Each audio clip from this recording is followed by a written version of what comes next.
Board meeting of Lewisborough. First of all, there are two exits from this building, one there. Yeah. Okay. Yeah, that's what we're doing. One exit there and one exit there. Next, I'd like to lead you in the Pledge of Allegiance.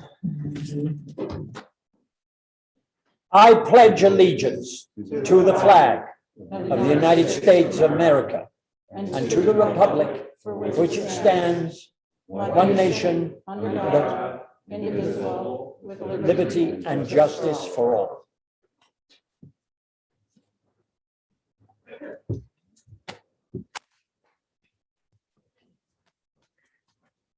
Next, I guess I'd better go on reading this until people know it by heart. The overwhelming consensus is that strict discipline needs to be observed in board meetings. So I will ask that the board members only answer questions and comments from the audience during the polling of the board section of the meeting. I plan to enforce silence by residents except during public comment periods. If someone in the audience breaks this rule, if the individual does not heed the chair, I will ask a police officer to escort that individual from the room. Please do not go on Zoom while you are in this room, as it destroys our capabilities of recording the meeting. Please, no yielding of time to anybody else. I would also like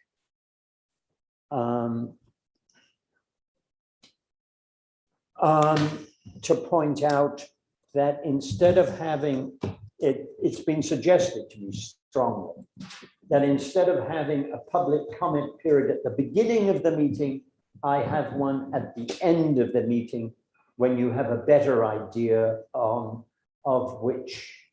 the subject matter you might like to comment on.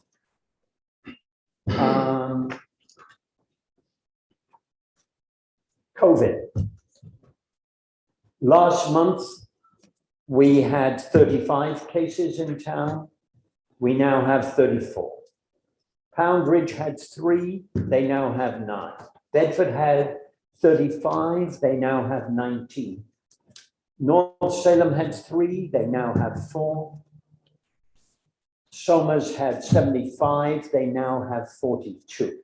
In other words, we're not really making much progress in any direction.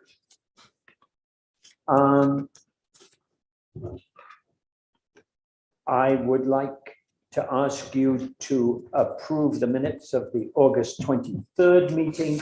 Do I have a second? Second. Discussion, all in favor? Aye. I would like to invite Kitley Cole, who has spent her time as a Westchester councilwoman. County legislator. Okay, county legislator, working tirelessly for her area. And really, she has worked her heart out to try to produce results for everybody in her constituency. I'm very sorry to see her leave, because I cannot believe, or it's hard to believe, that whoever succeeds will work as hard. And I'm somebody who believes, rightly or wrongly, that probably at the county legislature level, 96% of what a legislator does is to work hard. The other 4% is maybe a little political, but 96% is totally non-political and is, in fact, involved with trying to benefit his or her constituents. Yeah. Thank you very much. Peter, excuse me, Kelly, before we start, we got a report that the audio is not working on Zoom. Or shall I speak louder? I don't think it was because of you, but I was gonna ask Joel. I think you walked back here. Maybe. Joel, is the audio okay on Zoom? Yeah? Okay. All right, Tiffany, let's try again. Okay. Thank you very much. Thanks for introducing me. I want to start by saying thank you to the Town Board of Lewisboro and the Town Board members who have been partners in this four-year journey, not all of them, Richard, but most of them. And I think that it's really been a great thing to have been able to work with you all, and I appreciate your support in everything I did. Having said that, I've tried to do this annually, which is to give an update, but last year is the lost year, so I wasn't able to come. But I will run down quickly what we have done at the county. I want to start by saying that 4 years ago, the Ward Poundridge Reservation was, when you drove in, had plywood windows. A lot of the lean-tos, or whatever you call them, were in terrible disrepair. A lot of bad graffiti inside of them. And I'm happy to report, with a lot of tuning into WNAG, which was me, I nagged them, and we now have lovely covered bridges. We have repurposed and even new lean-tos. We have one that in fact I celebrated in March of this year with freezing, but it's a beautiful group lean-to that you can have like 20 people in. It's wonderful, really. And we don't have plywood windows anymore. So that, in your neck of the woods anyway, is a benefit, I think, that I can feel good about. But other updates that I want to just tell you about that have floated around: Playland, which is a county gem, but had fallen into terrible disrepair. There is going to be run by a private entity, but the county is also putting in millions and millions. I mean, I think they're putting in close to $100 million into Playland. So it is going to be, and has started to be already, a brand new place. And in fact, as the county can do, when they decided that we really wanted to push vaccines in August, they gave everybody who would get a vaccine a free pass to Playland. Oh. It's just a changed place now. I urge everybody next summer to, tootle down there. It's not just sticky cotton candy anymore, which I happen to like, but it's much, much more, with better restaurants, and they're going to get some new rides. So that was kind of a little bit of a turbulent time, but it's resolved now. Same with the housing settlement, which was obviously a turbulent time for many, many years. That has been settled. They have the amount of housing they are supposed to get, but if you looked at the housing needs assessment that the county did, we need 75,000. No, we need how many do we need? Oh, well, in any event, we definitely need more housing. I think it's 11,000 more housing units. And it's, in particular, Lewisboro has, what was a surprise, a lot of aging population who probably sooner rather than later will not want to be able to maintain a single family home. And if you're anything like most seniors, you're probably on a fixed income and affordable housing. They're doing a very nice job in West Hab, down county, with affordable repurposing what was transitional housing for homeless now into senior housing. So I urge you all to keep going. I know we have some affordable housing going on now, not with that fraught with some degree of problems, but we have to watch in Lewisboro for our seniors. So we did pass co-op legislation, which is kind of an interesting issue, because it's one of the few pieces of real estate you can't send testers out to see why people are being rejected, because it's too onerous an application. So 2 years ago, we had meetings about having people, the boards of co-ops, having to file a form saying why they rejected somebody, because we saw lots of people at the committee table who weren't being accepted, and yet they had the financials that looked like they should have been accepted. So most of the co-op boards that did come to the table said we'd never reject anyone, but in 18 months, we had about 600 rejections. So they were rejecting people. So we amended the law now to say you have to say why someone is being rejected when they go to buy a co-op. And the Human Rights Commission will, if appropriate, look into and investigate why they were told no. We also changed the human rights law to include anti-discrimination based on threats, and if you're in a perceived class of individuals.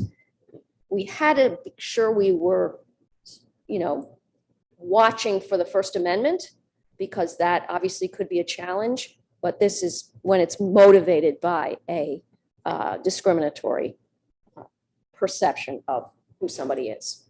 So that will be enforced by the Human Rights Commission as well. We also had, I happen to like this one, but it's a little wonky. The solid waste haulers have certain classes of waste waste that they can haul, as you know, construction debris or just regular garbage or whatever. We did now create a new class of solid waste for food scrapping, which is obviously the next generation of what we're trying to do with our waste. So that now will allow haulers to just do food scrapping, which obviously you need a special truck for.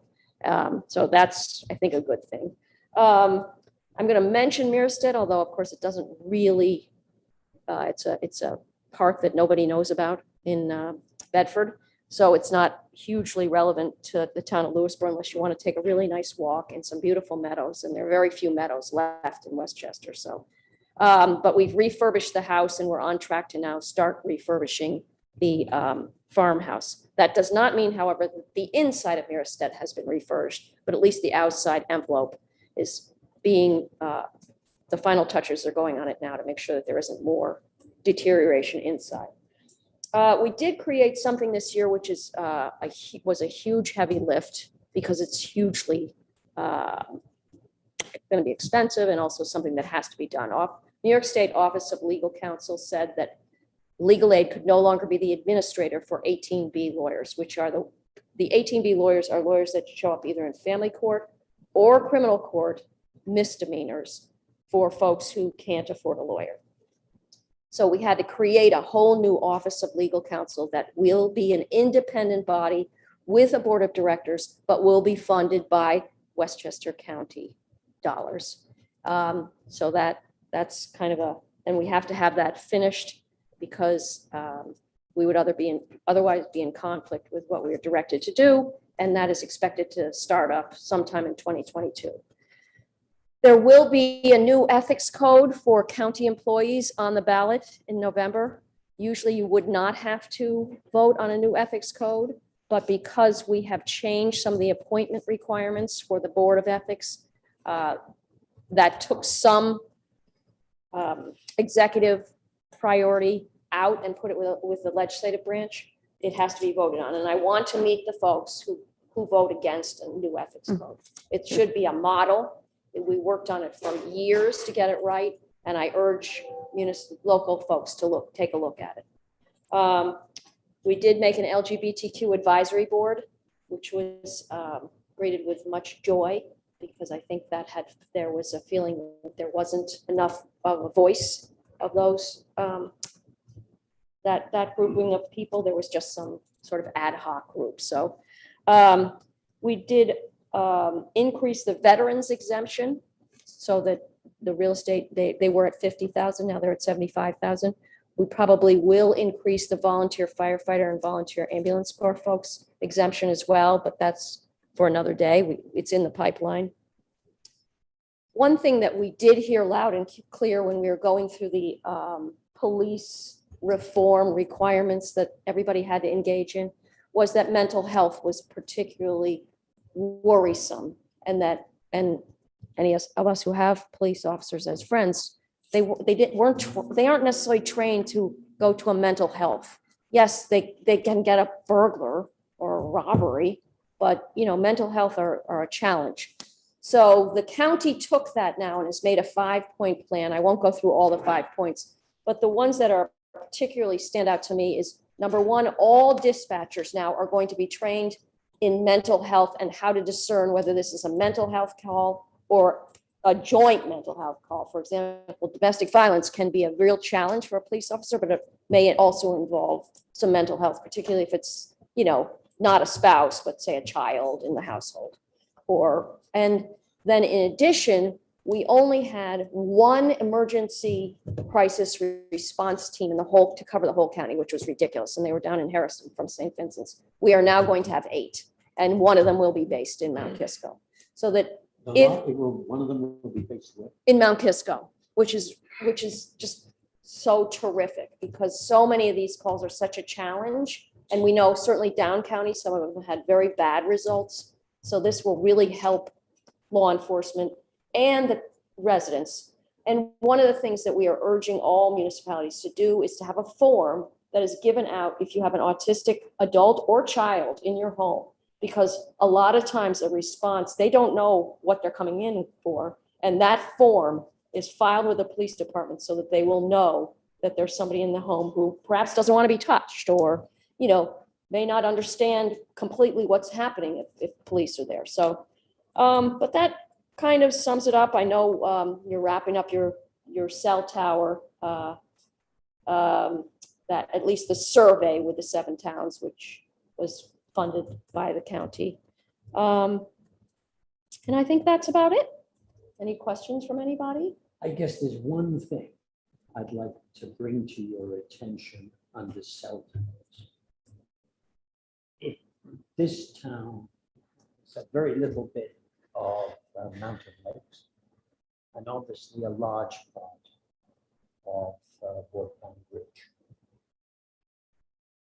It would be, I think in particular, useful if we could share space on the county's emergency tower in Mountain Lakes.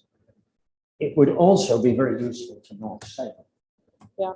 Who are not totally enemies, but in fact, we work together a lot. And I would, so anything you could do to encourage that would be very useful. Yeah. I mean, we did go down this path I know. and, you know, there And has, we've got to know.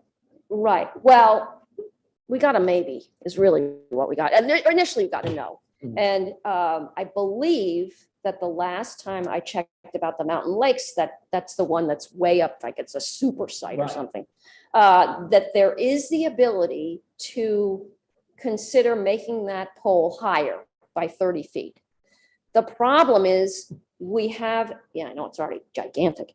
The problem is ultimately park alienation rules, and that continues to be a challenge, but they did make it so that it could be extended. But that has to be if you know park alienation at all, you have to go to the state, you're because we've supposed to, done it. yeah. And, So it's a for little- one of the cell towers in town, we actually went through Yeah, that process.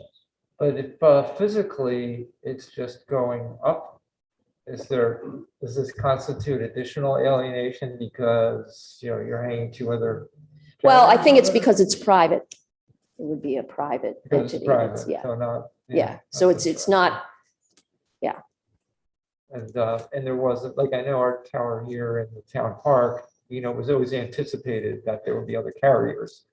And well, the emergency services, that was a whole grant oh, right. given to the county specifically for emergency services and okay. emergency responses. So And that's, scope wise, never anticipated. no, these and other the only things, reason so, it did is because Mountain Lakes is Yeah. a supersonic site or whatever. they call it. Yeah, And so, and frankly, Mountain Lakes is the only one where that we kind of tried to fight that battle a little bit. So to be determined, but it's a long process no matter what. I don't even think anything's built yet, so.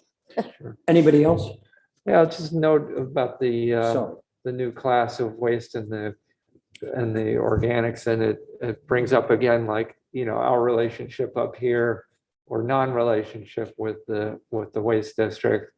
And, you know, if you guys are doing good things, there's like no way for us to graft onto that and, you know, leverage it for the benefit of folks in Westchester. So meaning, make a solid waste district, you mean? Well, whether it be, you know, any discussions about joining the district in the past always failed at, you know, I assume because of sunk costs or Right, that's exactly whatever, right. you know, Yep. that kind of thing. But, you know, if that's the answer forever and ever, then you're kind of missing an opportunity. You know, Right, you're building a great system down there. It performs, in my sense, is better than the private carters in sense of recovery rates and the dollars you're getting for different materials and things like that. So it would just be great if somebody could Yeah. Just I mean, a it's really, evergreen aspiration. as you know, a solid waste district becomes the people that are in it are paying the money, not the county. Yeah, So yeah. that, I mean, you could come with a plan and you could certainly sign, get a waste district together. That's absolutely not permitted. In fact, I kind of tried to troll that along to Bedford and a little bit of Lewisboro. I didn't try hard in Lewisboro because Bedford was so like, are you kidding me? It's so expensive. To put our own waste district together. Yeah, well, then you join. What happens And is you then you join with that waste district, but it's on the whoever's in that district pays the fees. So it's a startup fees to do that now is pretty significant. Yeah. That's ultimately the problem. Can I say Yes. something? I just wanted to say thank you to Kitley for coming tonight and giving us an update, and thank you for your service. It's been a pleasure. And the Ward Pound restoration, very noticeable. Those bridges are gorgeous. My family and I spend a lot of time there, so thank you Good. for your work on that.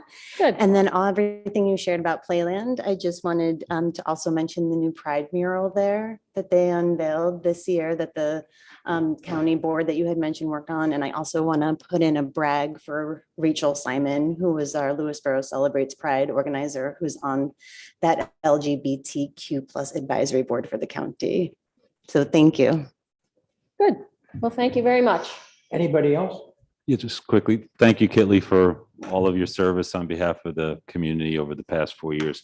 I just wanted, you were mentioning the 8 mental health facilities that are available. Crisis teams. So they're Crisis teams. mobile crisis teams. And they're online now and accessible. No. How does that? That is one of the recommendations that Okay. came out of the county's big police.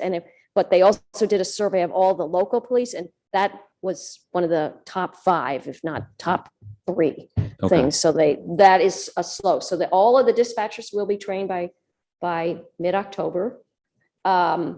I think all of the police chiefs, I think, maybe, yes, Yes, you've got one. they're going to try and make sure that all those folks are trained in mental health with the mental health training. Not that they don't already get it, but then it'll be in conjunction with the 60 control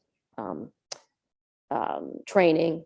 And, as I say, there's a 5-point thing. The crisis teams, first of all, just as an aside, there's a huge problem in this county with trying to find social workers, really a huge deficit.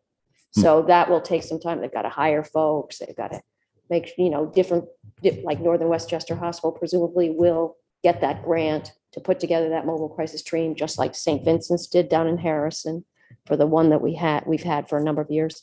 It used to be Westchester Medical Center had 3 crisis teams that they operated north, middle, south. But that grant went away, and now we've just reprioritized to make sure that we have them because they're expensive, yearly expense that's significant. Okay. But it's good.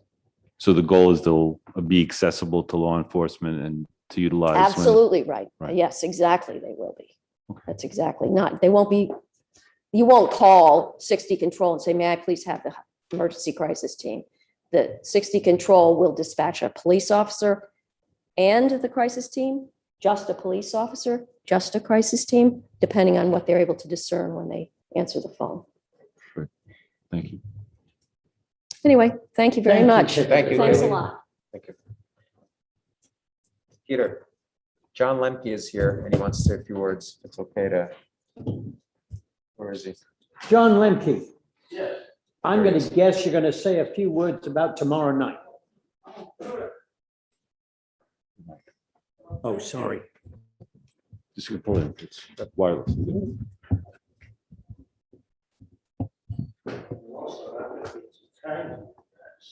Uh-oh. Tomorrow night is the veteran cookout hosted by the Lewisborough Lions Club. Any veterans here? Oh, I know Dave's going to be here. Please come. We should have a good turnout. I just made flags for every service. The 8 uniformed services of the US, so that'll be interesting. So even better yet, we had the flagpole installed at Onatru. You've been talking to me about that for a while. And we had the flag raising by Well, the it Vista. looked so decrepit previously that quite honestly, So there was a cool old wooden flagpole, was run over by one of the old antique cars, so it needed to be replaced. So we did that. The Vista Boy Scouts raised the flag for the first time. And I'm really proud of that. And the Vista Fire Department, we can't forget them. They paid for it. I put that letter out in 1 hour. We raised the money. I couldn't believe it. So it was quite a deal. So now you guys, I've been kind to you guys. You guys are in trouble. Uh-oh. When you started the Lewisboro Veteran Advisory Committee, my acronym is LVAC, which is the same as the ambulance corps. yes. So we got a problem. I've talked to the ambulance corps. I talked to Kevin Riley's father, and he won't give it up. He won't sell it. So I need a new acronym. So I think we got to take the advisory out of it. How about VOL? Veterans of Lewisboro. Veteran what? Veterans of Lewisboro. Well, we could do that. So I don't like advisory anyway, because I haven't really advised. We're a do-it organization, get it done. So get rid of advisory and call us whatever you want. But I tried to buy it from the LVAC. They wouldn't No, I sell wouldn't it. spend any on that. They're too used, they don't want to move away, I'm sure, for an organization which which a lot of people are used to writing checks to, and they write them LVAC. But I don't see any reason why we shouldn't agree a different set acronym for you, Good. particularly as you've invited me to be a sort of distaff member. Acronyms are so important, you know. Anyway, it's been fun and we're doing well, and we'll keep it up. And Veterans Day is coming, and I'm working on planning a Veterans Day event, and I'll let you know where that's going. So, great, thank Well, you. congratulations, Thank and you. I'll see you tomorrow night Okay, yes, with thanks. sword. So you better be nice to me.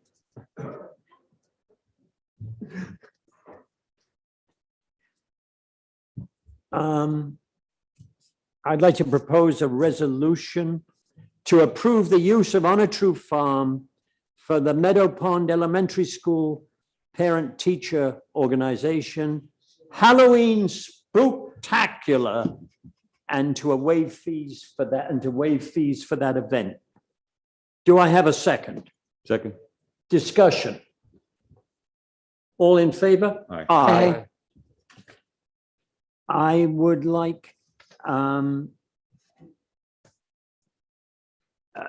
is an LBA request to perform repairs at the town park baseball field and to add donor signage with ACARC fees waived. I personally have no problems with that and would encourage it, but I would like the signage to be similar to the type of signage that we have given to Shelby White at Leon Levy Preserve. Granted the amount of money she's put in there, I think it's fair that we should not sort of dwarf that. And in addition, there is some signage at the Onatru playing field to honor people who put money into the soccer field. That's my personal opinion. What do others think? So this signage, and I know Jim's here, maybe he can, yeah, maybe we should wait and hear what, Okay, he's probably got info on that. Hey, thanks, guys, for having me. I'm Jim Maury. I'm the new Lewisborough baseball president. Yes, we are asking for approval for the repairs of some existing structures at the town park baseball field, specifically repairing some of the dugouts, batting cages, sound system, and other existing structures. We received a very generous donation from the Bote family recently in the amount of $100,000, and that we are very, very grateful for. That is a very generous donation. The Lewisboro baseball is in need of that money to repair some of our facilities and fields that we frankly haven't been able to maintain for some time. So as part of that, we do want to recognize the Vote family and put up a sign for Arthur J. Vote at the town park on the scoreboard. I'm not familiar with the Shelby White signs, okay. but I will definitely take a look at those. Could you take a look at it? Yeah. Because quite honestly, they're similar amounts of money. I mean, I don't want to say who's given the most, but they are similar. Okay, yeah, we were looking to put that So it sign, would be a precedent. got it. Okay, so similar size, we're looking to put that, attach that to the scoreboard at the town park, scoreboard with the town Mhm. park field.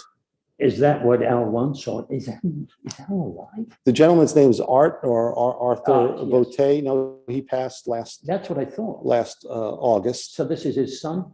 So I'll just to give you just a kind of a background on how we got it. Bill Bongiorno actually is connected the Lewisboro baseball with the family and has been working closely with them for the past 6 months to get the donation to Lewisboro baseball.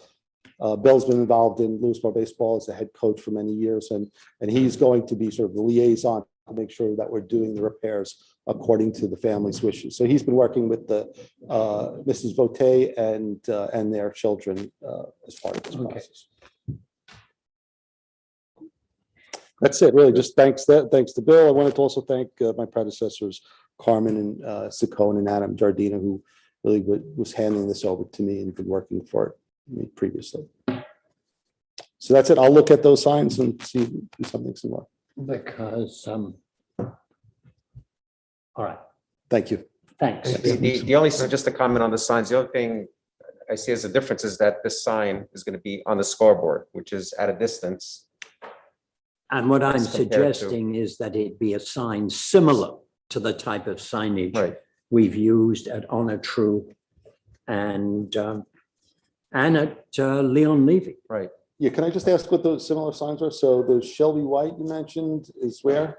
Shelby White sign is you drive into the car park at Leon Levy, right? Okay. and park, and on your right, just as you walk up the path into the preserve, is a rock with a sign on thanking her.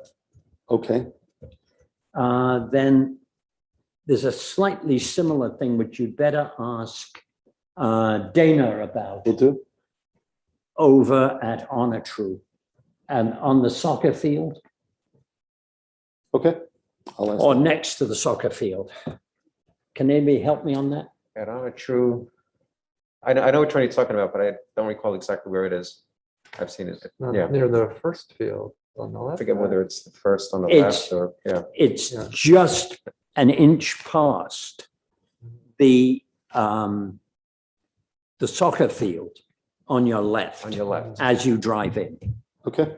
I could look at that. I'm actually meeting with Dana and Tony on Friday to look at Vista and on the True Fields. But in principle, I like what you're doing very much indeed. Great. Thank you. I would just, So we need to waive Waive Our the- action is to waive the ECAR fees, I guess. yeah. Yeah, And approve the repairs on the existing structures. Okay, oh, right, which we have here. So, okay, And this is a pretty comprehensive proposal you forwarded this on. This involves dugouts and shed, new signage, batting cages, scoreboard and the sound system. And this tremendously generous donation is going to make this all possible and help to bring the field up to how it should be. It is, and we're hoping to have a add to the opening ceremonies, which is usually in April with the family there. It's a recognition for their donation. So you're. so I move that we approve the proposed renovations to the field, to the baseball fields as presented, and waive the ECAR fees. Second. associated ECAR. I second. discussion? All in favor? Aye. Aye. Thank you very much. Thanks, Jim.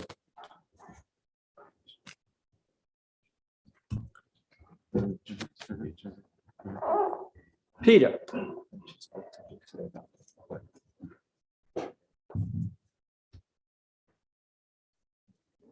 As we move into discussing budgets, I'd like to point out that they represent each, the three departments which are presented. This is their initial proposal to the board, or essentially initial, maybe some minor accommodation to this guy and Leo. But basically, it is an opening proposal for what they want. They do not reflect current union negotiations.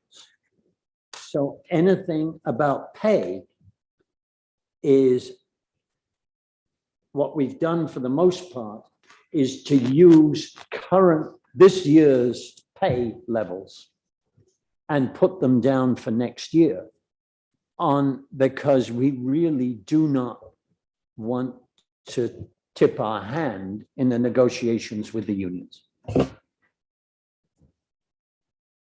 Off you go. Good evening, Mr. Parsons, Town Board. It's always a pleasure to be here. Good evening. Yay. Hopefully you all got a chance to read the letter I sent during the week on a request that we've made for the department, and that's to share to look to hire another employee. And I'd like to break down some of that for you and why we're looking into doing that. We have lost many people over the years, as every department has, but one of our situations here is right now, and it's crucial, is our mechanics. We have one mechanic for 35 pieces of equipment. What I'm trying to do, we really need another MEO, which is a motor equipment operator, and somebody to help out in the garage. My proposal, instead of two people, was a proposal for one person, that he would spend 50%, has to be a certified mechanic in heavy duty diesel to work in the garage and also have the license to work outside in the trucks, in the yard, and be certified for this. The reason is we're finding out, as for instance, every winter we have to look around to get drivers. Thanks to the Parks and Rec, we've always had their foreman. Their foreman has since left and that hasn't been replaced. Certainly has helped us with the thing. And that's one of the things that does help us. Our problem is emergency calls. We're a small department, used to be 14. We're down to 9 with a mechanic that gives you 10. Okay, we have 96 miles of center lane road, which basically goes over, almost 200 miles of two-way road. When you're plowing or maintaining the roads, you double that, okay? That being said, it's been very difficult to cover this. The guys have worked hard to do it and to maintain it. Losing a driver, it doesn't sound like a lot, but when you lose a certified CDL driver, not just a license, that he's been out there, done the trucks, worked around, worked in towns and villages, it's very important to have this. And we try to get, when possible, the local flavor of the town if there's somebody. We've always hired and been able to help out with people that are employed by the town. That's worked out. Pretty much everything is drained out at this point. So we're looking for that to split shift that and get less downtime on our equipment. With one mechanic who is, you got to realize the mechanic that we have right now is great. Golden arms, good person. He's got 35 years in. And we're an aging, well, not an aging, we have a very experienced department. And some of them are starting to, it's going to come sooner or later, there's going to be retirement. But when you've got a mechanic and you've got a garage going like this, with all the amount of equipment that we're putting out, it means sometimes we have to outsource. And outsourcing can be more expensive than you realize. So if you can do whatever you can in-house to keep them up and running. Our present employees, some of them have 5 weeks vacation. So you put the 5 weeks vacation in there and add that in, and there's sometimes we may not have somebody in the garage for 2 days or so. Something breaks down, we all try to scuffle, but we are a union shop, so we have to be careful in how we operate. So we are looking to get some help in here and not send as much out. Vacation time is very big for us. And in the summertime, and we ask them not to take vacation in the wintertime. It's obvious. And when you're short as we are, they do it. And yes, money is good and they make it, but it's also time. They go to all this, they come to summertime, they want to take their time off. Well, that's when the time comes when you're trying to pave, you're trying to get everything else done. And there's a lot of input that has to go into this town. Like a lot of people say, well, we got the trees. It's taken severe time. And one of the severe things right now is the hurricanes, the seasons that we've had and the stuff that's come down. It's been difficult. These guys have worked very hard to get it up and keep it going, but it takes its toll, and it takes its toll on the small crew. I'd like to be able to put 2 crews out, and go separate ways. We're not able to do that. So I figured if we could at least split it and get 1 extra employee, which also starts, you won't have longevity. You won't be having the benefits basically with the vacation, everything that they have already accrued. It would be a help for us. Yes, it would have to be approved by the union. Yes, it would have to be approved through civil service, Westchester County. Okay. Town of Somers has done this and split shifted it. So these are things that we would like to look into. We have, to get a new MEO, we had one this year, a guy retired, and it's fine. Ever since 2015 on retirements, we've been able to. Before 2015, if you left, you left.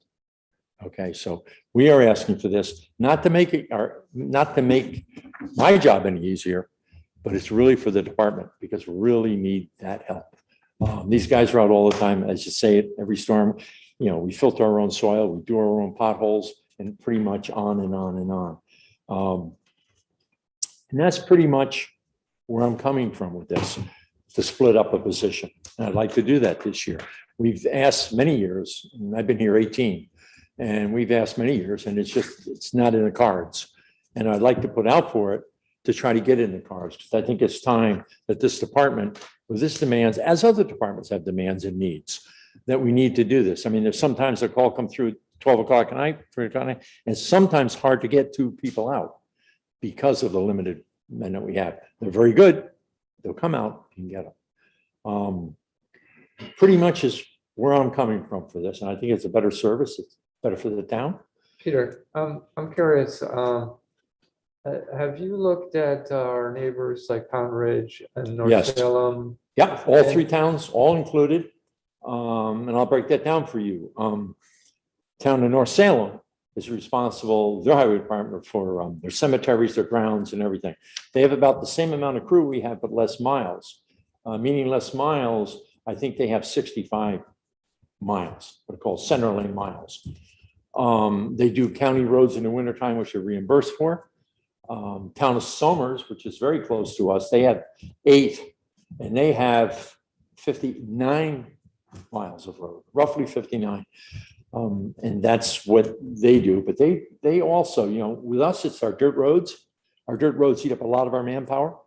And very few towns besides North Salem does have, but none have the amount that we have to do. I mean, the storm alone, they've worked on today, 4 days on dirt roads.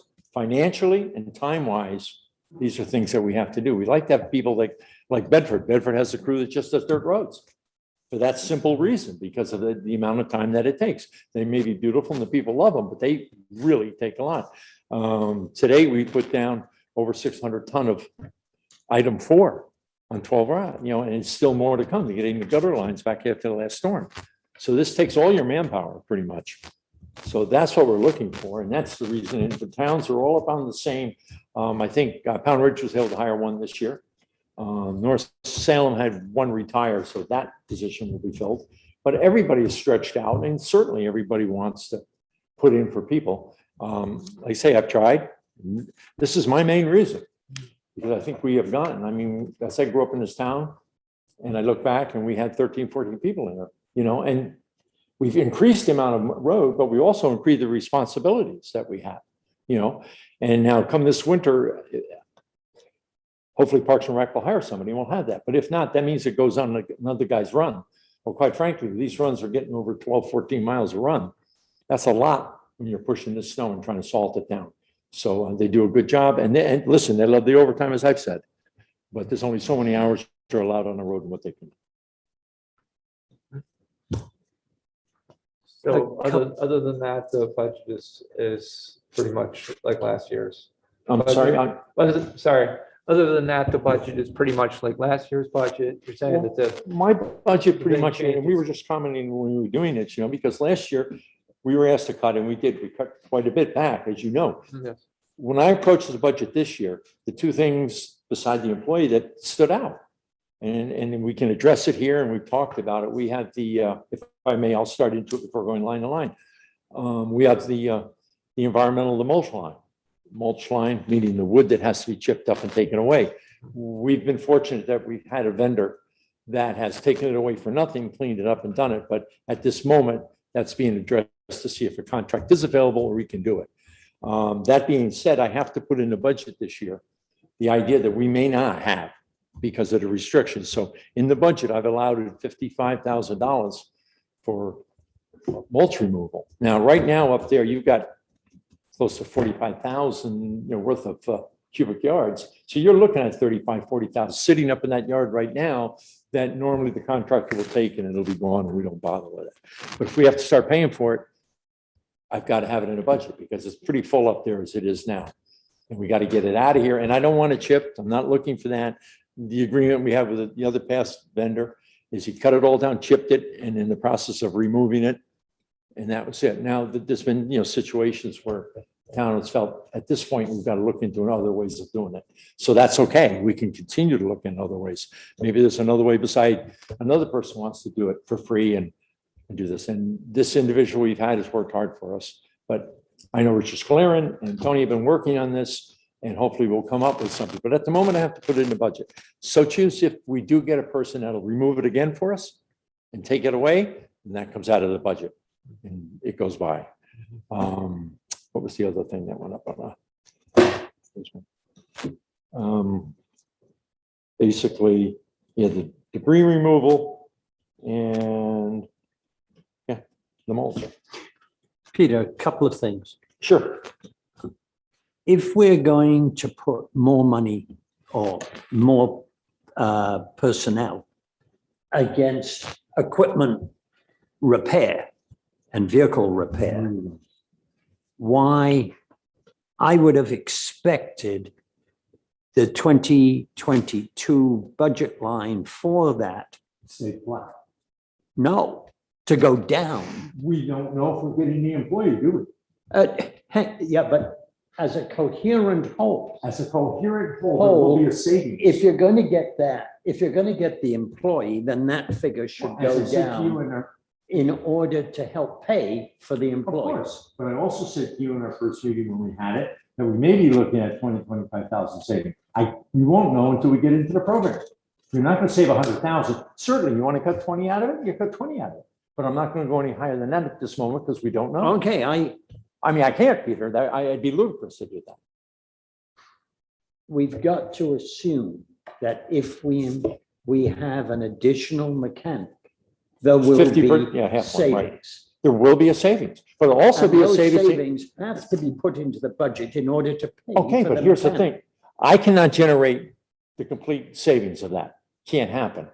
The other thing is, Well, yes, but you can do a lot. you're not going to do a heck of it. You can do a lot, but you got to try. Here's the other thing is what we're trying to get to too is the equipment that's down to keep it up. I mean, you know, that's a big thing. We've got stuff that sits that we have to send out. And yes, can we save it? Certainly. You may save it on parts. Here's another thing. When we have to take a truck to a dealer, we've got to pay the driver or myself. Usually I go up, take it back and deliver it. If I can get the work done down here, I'm saving time out of here and on that. So yeah, there is a savings, Peter. And I want to reflect the savings for the investment that you're asking us to Right. make. And I'm saying, and as I And just, you're welcome to star the savings and say these are totally dependent on an increase. As I had an said- increased mechanic. as I said at our first workshop, when we talked about it, yes, I could see maybe generating $25,000 out of that and saving one private contractor in the wintertime for plowing. That's another 5,000. I mean, we can nickel and dime it until we can get to it, but that's at the moment, the reflection that's on there. Okay. And it would save on overtime to some degree if you got a driver you're going to play straight time to. And those are the only areas. Would it get better? It could certainly get better. Could be even more. That's just all I'm pushing. No, and Peter, I agree with you on that. I just don't want to give you a false, yes, there will be. I'd rather come back and say, look what we have, or even 4 months down the line and say, because you're going to have a. But 4 months down the line, the budget will already have been passed. So I am saying to you tonight, I could see doing that 20, and I could see taking 5 out of the contractors. There's 25 there, and that's the beginning. That I can see. Now, you're also going to save on the longevity and benefits because they don't get paid the same as the other people do. They're not going to get the vacations that that the other guys do. They're starting new. I mean, you've got a couple other guys that are higher up in the years. That'll all be changing. I was hoping that when I finally leave here, you'll have a department that now is cleaning up. They're all good people, but they're all going to move sooner or later. And I'd like to get, especially with the mechanic and stuff, that he can pick up from the other one. And you are fortunate enough to get a mechanic that is certified. That's the big deal with diesel. I'm buying your argument on the mechanic. All I'm saying is if I buy that, I should also benefit from the savings. And I will say you should benefit from saying, I just can't say Yeah. how much you can. Peter, I'm saying I can't give you $100,000 if that's what you're looking for. I don't have it. 50. I hear you. Who else? So just a question on that. So the actuals on the vehicle and equipment repair, it's pretty much been around 116 was the actual in Yeah, 2020. 16, yeah, right. And each year that goes up a little bit, yeah, because prices go up, but that's what we're Right. trying to keep. So that's where we expect it to. That's the line that should stay. come down. Right now, the way parts and stuff are going, I think anybody that deals with anything, you can't buy anything. You know, Right. so it's becoming a hard thing. So that's why we're almost manufacturing some of our own parts. Mhm. But yes, that's the line that should take the hit, Right. and it will. And Peter, can you talk to the road resurfacing and paving line? Yes, oh, that's the other one. Thank you. Yeah. You'll notice on the budget, we have in there $180,000 for paving. For the last year, possibly 2 years, it was out of our budget. We bonded it. The town bonded the money for us to do the blacktop. This year, we were requested not to bond it, to put the money in the budget. So unless that comes out, that's the money for paving. Now, there may be a situation, maybe Mr. Parsons knows or what, that there'll be money available. But at the moment, we're not funding it. It's either one thing. You take the blacktop money out totally and wait, see if you're going to get a grant. That's a game you really don't want to play. But we were fortunate to bond it in the past. Leo's always, we've been able to do that, but you don't have it now. So you got 170 or 170 for chips. Oh, yeah, related, and and then a separate 180 for Right. general for. I was on with Chips today up in Region 8 and up in Albany to see, usually it's a little early in the year to figure out what you're going to get or what you might get for next year. As I shared with Peter Parsons today, it's looking like we're going to get the $170,000. And there may be, and again, maybe is maybe, in April, another hit from Pave New York like there was last year. It's like 30,000 or something like that. That may come to us because they still have some money that they haven't given out because of the COVID. And they're waiting to see where it's going to go. Then they'll break it down and do that. So- Peter, I have a question. Are we, to my knowledge, we're still using the Cornell Paving Engineering Study for our roads assessment and moving forward with how we pave roads and the order in which we do it. Am I mistaken? I've got to say something. I'm having trouble hearing you. Oh, really? And Nobody it's me, ever, not you. nobody ever says that. I'll take The it. Cornell paving engineering Oh, yes, the study, are Cornell. we still following that? They're not actively doing it now, Mhm. okay, because of the COVID, they shut it down. Mm. They will be coming back to that. The one thing with that is you can get another person, come down from then and evaluate the roads and stuff. What we've got now is we're in pretty good shape except the back roads and the side roads, which we're starting to pick up on. I will get, their engineer will come down at a moment's request and go over it with me and give us a synopsis, but he's not going to do a report like we had Megan do. Megan worked for them.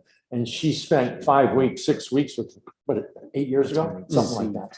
And she came around and she looked and just critiqued every road. Okay, now they don't do that too much with the college students at this point because of the COVID and everything. It's stopped for 2 years. So we were wondering if that program was going to regenerate. And they said if it does regenerate, we will be notified that it's going to regenerate. Thank you. I think it's a good program. Oh, it was a Peter. good program, Peter, And but if you we could. can, we should try to get, Well- to get a new Well, that's addition. what they, Jeffrey and them up there in Cornell School of Roads are saying. That's what they want to do. They want to be able to get the money and get the people, kids from college to do it. But again, I'm going to tell you one thing too. I don't know if it's employment or where people are getting jobs. It's just not as active up there right now. You know, there's so many jobs available. There's a lot of choices. So internships seem to be going certain other areas at the moment. Now, the engineering degrees up there are up in Cornell. And of course, that'll start coming up again next year, he says. So hopefully we'll cook it up. But we didn't even have our school up there this year, which is normally where we make connections and meet the kids and stuff. That's coming back. I think we're just still in that little bit of a slump with COVID and everything. And I see it and talking to them. We're going to come out of it with them. They want this program badly.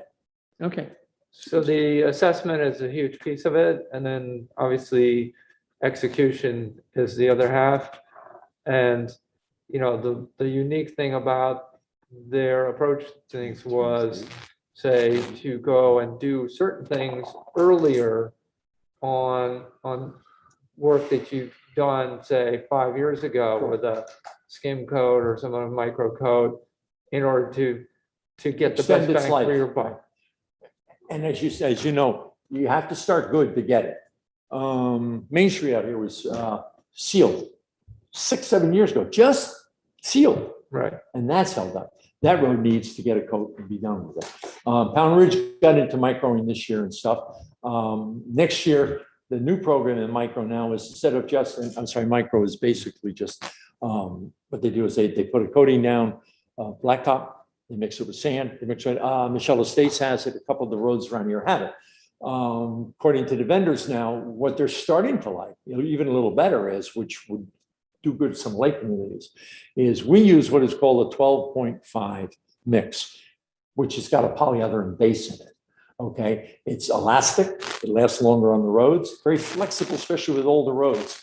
And then when you're doing an older road that you haven't shimmed up enough, it settles in it and it smooths out. So the ones that were doing our micro, they're taking that on as of the end of this year. So I said to them, next year, depending on my budget, I would like to run that.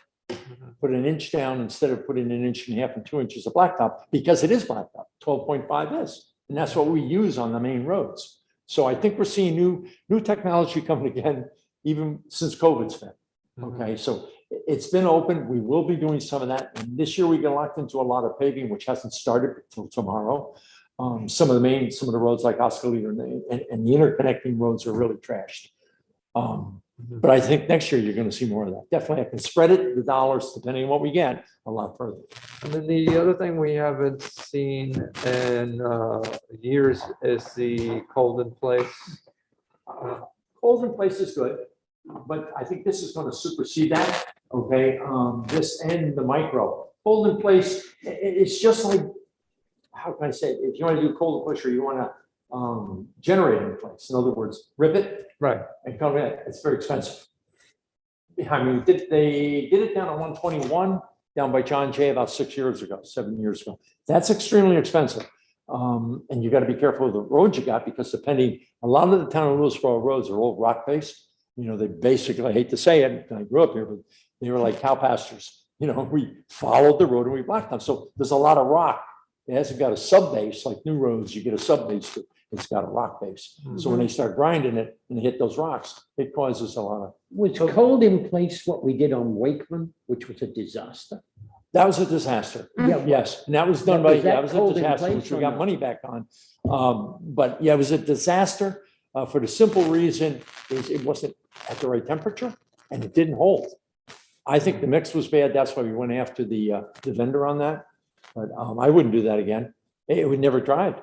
I mean, you go to some of these places like Michelle, was Yeah, saying, I some of went the to the- ones, that was terrible. Hmm.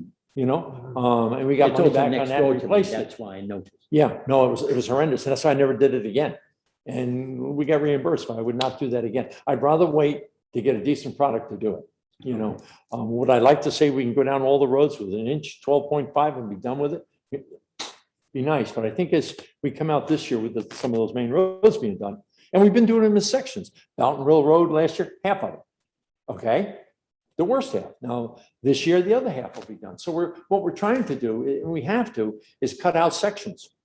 You know what I mean? If the whole road is, I gotta cut the section. Because, and some of our roads, you know, I mean, just think about the reality is if you keep coming with blacktop, you know, round after round, eventually you That's why. get this high thing, and then all of a sudden for example, the drainage characteristics get, you know, totally changed.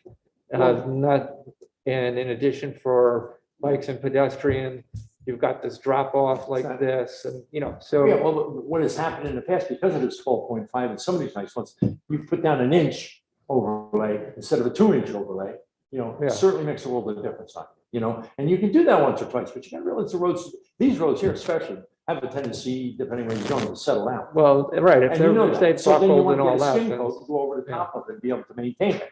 I mean, you go over to some of the places like Wild Oak, some of these places, they need that. All right. So, Anyway, I'm obviously, just bringing this up. I they think name it's them all, still, But it's just a matter of to change, but you gotta, and being fair.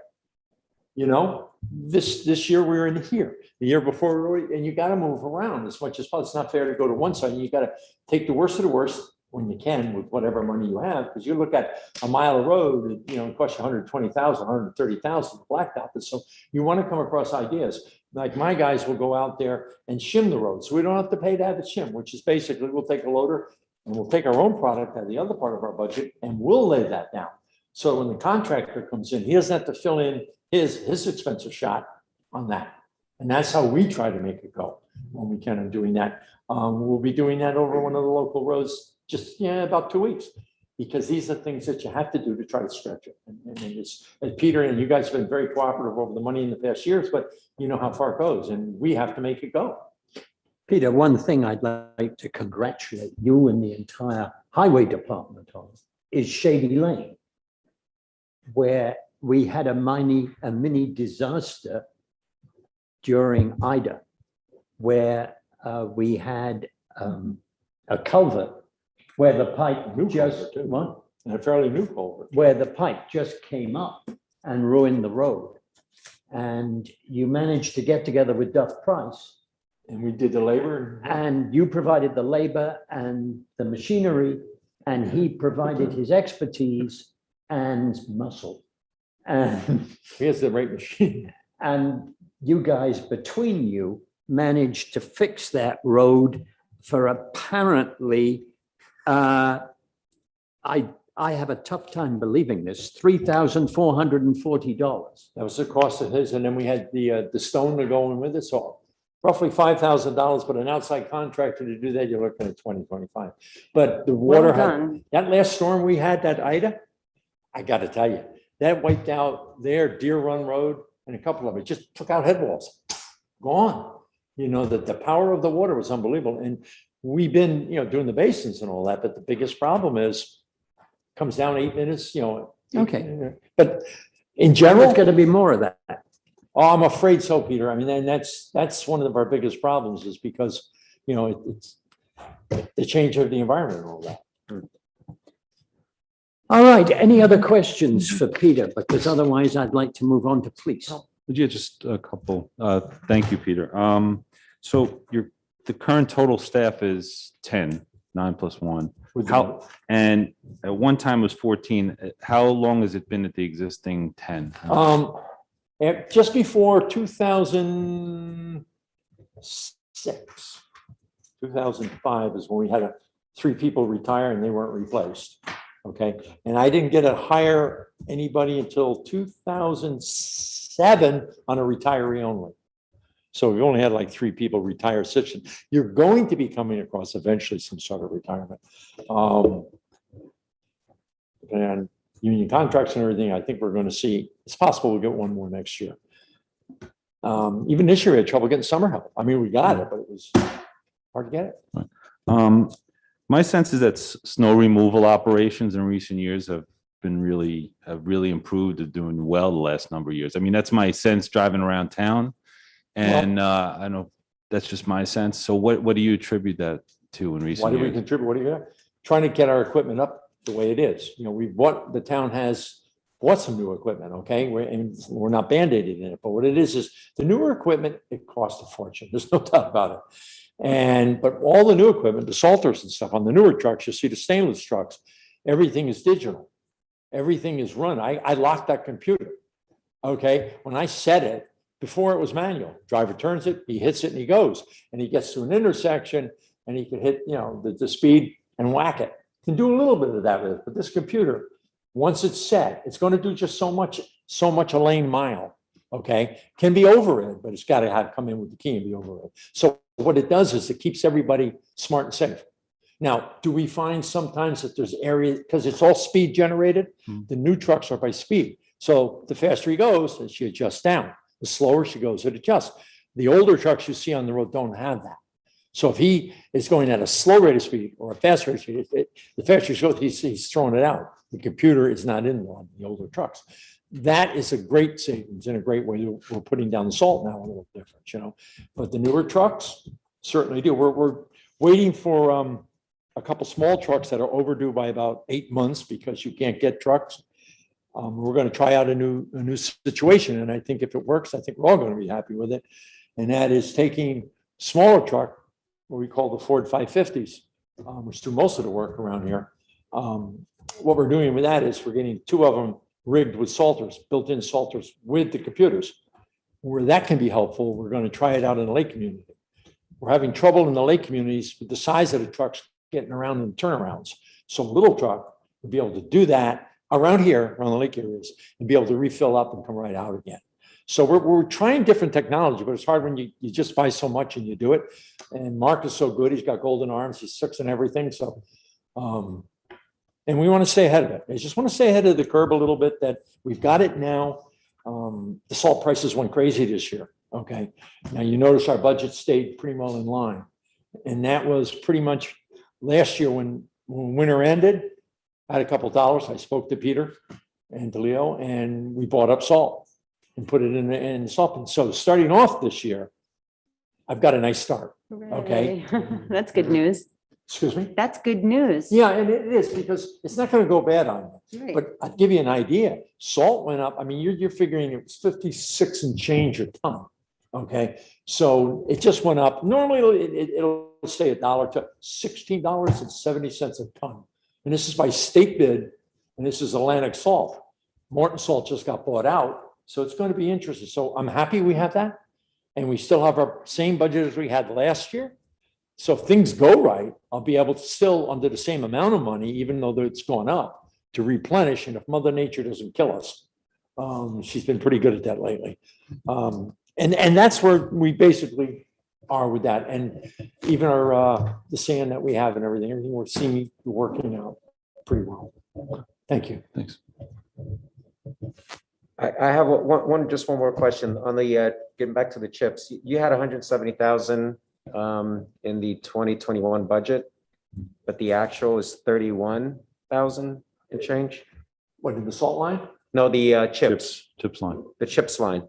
Oh, yeah. Let me get to the chips line. Chips normally, as I said, it's 170,000 over the last couple of years. We got a good bonus this year. We ended up getting out of chips this year, and I hope I wrote it down. I know what it was, $296,000. And that was because our governor and a couple other things and Mr. Parsons got involved, and we got a little extra money out of New York and out of what they call Paved New York. The city seems to get most of it, but with a little crying, we got it. So that jumped us up so that we could do more roads this year. Now we're hoping, will we get some more next year? We keep trying, but I want to put it in, and if it doesn't come, then we don't have it. But are you going to have spent? You're going to have Where are you spent all seeing the this, Tony? 296 Plus this what year. we've got in the back. It'll be going this year, Peter. It will? Oh, yes, definitely. If Okay, he ever I was gets here. hoping for some left Yeah, over. and to- well, we'll see, Peter. If I try to save any that I can't with the roads we're doing, I mean, as you and I talked, if I had known prior to them putting in all the new drainage on 2 roads and stuff, maybe, but every time we go do a road, and I know people get annoyed to see the cones and they never seem to leave, but we have to replace all the basins. Usually they're gone. Most of the infrastructure in the town of Lewisborough is Okay. getting kind of old. So we try to do that. And then if there's any galvanized pipe that is rotted, pull it. Main Street just dropped 2 pipes. Can I ask a 2 weeks question ago, about the so- CHIPS money? Sorry, I don't mean to bring us backwards, but I think that some clarification might be necessary with the CHIPS resurfacing and paving line. So 2019 actual is 212,000 about, and the 2020 actual, but you were just saying, you all just quoted a number closer to 300,000. Which wasn't CHIPS. That was the additional New York State The funding. paved New York funding. Yeah, and there was 2 of them, if I can tell you. But there was but you did have a question. Yeah, but before you go there, Peter, my question is still unanswered. So the CHIPS that we had in the adjusted 2021 budget was 170,000. Okay. But the actual, and I'm assuming this is actual to date, is only 31,000. Why the difference? I'm not saying I'm that. telling you what I did. It's in the 3501 line. Second page. Consolidated highway. Oh, I haven't got. Paved. They did highway. Why is that different than CHIPS resurfacing? That's it, yeah. It's not mine. It's page 71 of 116 is the They're 170, page. 170. Oh, okay, that's in the, yeah, It's yeah, just, yeah, all right. believe me, if I get Oh, more money, that's I'll what, spend it. 31,000 or 32,000 is what we've spent to date, Correct. I but not understand that. what we've got. Thank you. I see. Maybe Leo can talk to this. Okay, so, all right, so it's still. You want to come up to the podium, Leo? So everyone can hear you? Well, the people on Zoom probably can't hear you. Please do come up to the microphone, Leo.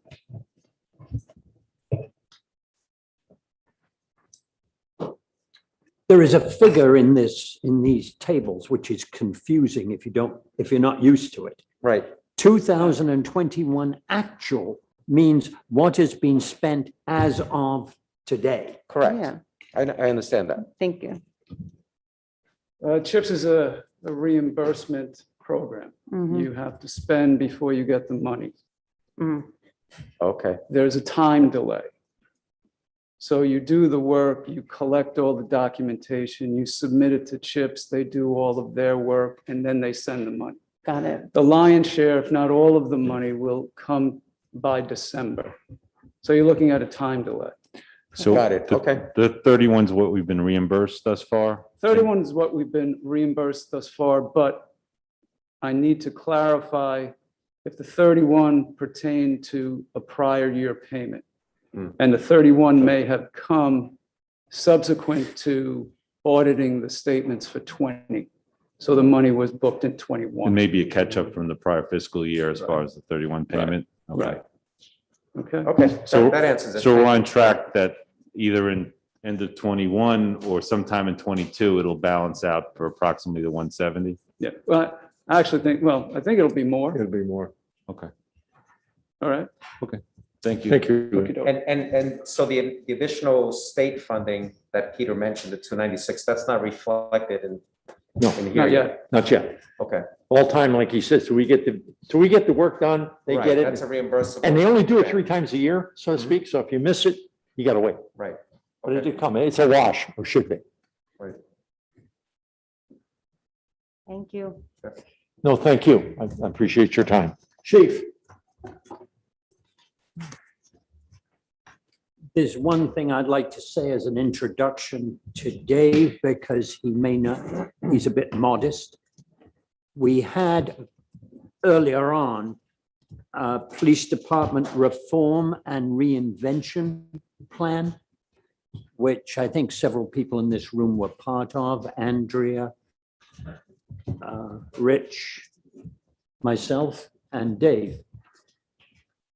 The progress Dave has made in implementing the indicated actions in that are very major. And quite honestly, I think he's done an amazing job of not just putting a document in a corner, which I know has happened in quite a lot of other places in Westchester, but has actually acted on it, and a lot of it has been implemented. Thank you, Peter. Enough for me. Good evening, board members. Good evening, Chief. So basically, I'll just go down the line items here. The first four, obviously, they're left blank due to personnel. We'll be discussing that later in executive session. And it's also contract. Right now, our PBA contract has been expired. So we're negotiating as we speak. The next line, you see the 27.5, that is the officer training. That increased significantly. As you can see, it was 15,000 previous year. I'm already going to be above that. And that's because of your New York State mandates, the police reform that we've conducted. And obviously I couldn't budget for that because we just wrapped that up not too long ago. So we'll have spent more than twice the amount on training this year. I wouldn't say twice. This isn't accurate right now. This is, I believe there's still another payroll, Leo. Is that correct? Is this up to date with the payroll?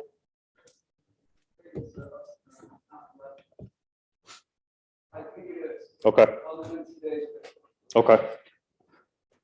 Yeah, so that's probably another $2,500 increase since this last payroll, which was Sunday into Monday. I still have some body camera training that I have to get all the officers on board with once I implement those, which should be, I'm hoping, within the month. We're running a little late because of the policy and procedures that we had to negotiate with the union. But I think we're coming to an end with that, and we both agreed on everything. As far as the training, Peter, you want me to run through some of the training, the increased training that we've done? Yeah. So I made it mandatory, the annual training. So there's increase in domestic violence training, implicit bias training, firearms, taser, Article 35, which is a use of deadly physical force, mental health, crisis intervention, familiarization, de-escalation training. There's the workplace violence, bloodborne pathogens, hazard communications, HAZWOPER, sexual harassment training, uniform and service training with the Westchester County Police Academy. There's basically 2 days where I got to send all my officers down there. And it's basically hands-on tactics, handcuffing, pepper spray, OC pepper spray, all that kind of familiarization. And then we also have, when we're down there, it's also classroom work, which, familiarization with the LGBTQ community, cultural diversity, procedural and racial justice, and response to persons with disabilities and PTSD, returning veterans, that kind of stuff. And I mean, the list goes on. 2022, there's gonna be legal updates with the New York State penal law, civil rights law, vehicle and traffic law. So there's constantly, all the officers got to brush up on all the new changes. So back to the training line, there's a significant increase due to the fact that, it's going to be officers on, some of them are going to be on the overtime taking this training, as well as straight time. And hopefully this will cover it. And I'm sure, just like the county legislator was just saying before, there's new training 2022 regarding the mental health. So I'm going to have to bring my officers up to speed on that one as well. If you move down to officer court officer longevity and overtime, again, contractual, we're going to be discussing that in the executive session. Computer system and software staying the same. Police vest staying the same. Defibrillators are staying the same. And this is also to replace the batteries of the defibrillators is basically that $1,000. So every year, every 2 years, depending on how often we use them, we have to replace the batteries. And they're in each patrol cars. Office expenses staying the same. Gasoline increased from 15,000 to 25,1. That's basically the increase of patrol as well as gas prices. So I did an average of the last 3 months. We got our fuel at Tona, John Jay High School, Tona Lewisboro School District. And I got the last 3 month statements of gallons and the price, and I just did an average of that for the year. So hopefully the prices will go down next year, who knows? Uniforms and dry cleaning staying the same, vehicle maintenance staying the same. Firearms, camera recording, that's also tasers as well. That went up significant because of the body cameras, tasers, and training devices, I believe $19,000 to $20,000 a year. Then the ammunition also went up. So I added another $1,000 to that as well. Vehicle computers, modems staying the same. Dues and conferences went up only because the increase of the Chiefs Association and International Chiefs Association dues. Equipment and maintenance staying the same. Vehicle lease is staying the same. However, the vehicles are paid off right now. I'm putting the same as last year for a new vehicle. We're coming up, one of the vehicles is where we have a 2018, it's coming up on 75, 80,000 miles. We usually put about 25,000 miles on a vehicle every year, but you can't always go by miles because these cars are just running all day. So they're idling and you have to keep them idling due to the fact that you have the computers going, you have all different equipment running, and you can't just shut it off as well. So it's not just, you can't go by the miles, you almost have to double the miles. And what we're doing with one of the vehicles that will be replaced, we're going to be giving it to maintenance department. Okay. So they're going to take all the lettering off and they're going to reuse it. and throw Shared ties on them. services. I have a question about the camera recording equipment. Sure. Did we, because I see that line, I understand why the line jumps as high as it did because of the body cameras, but I thought we had gotten a grant for them. No. Okay.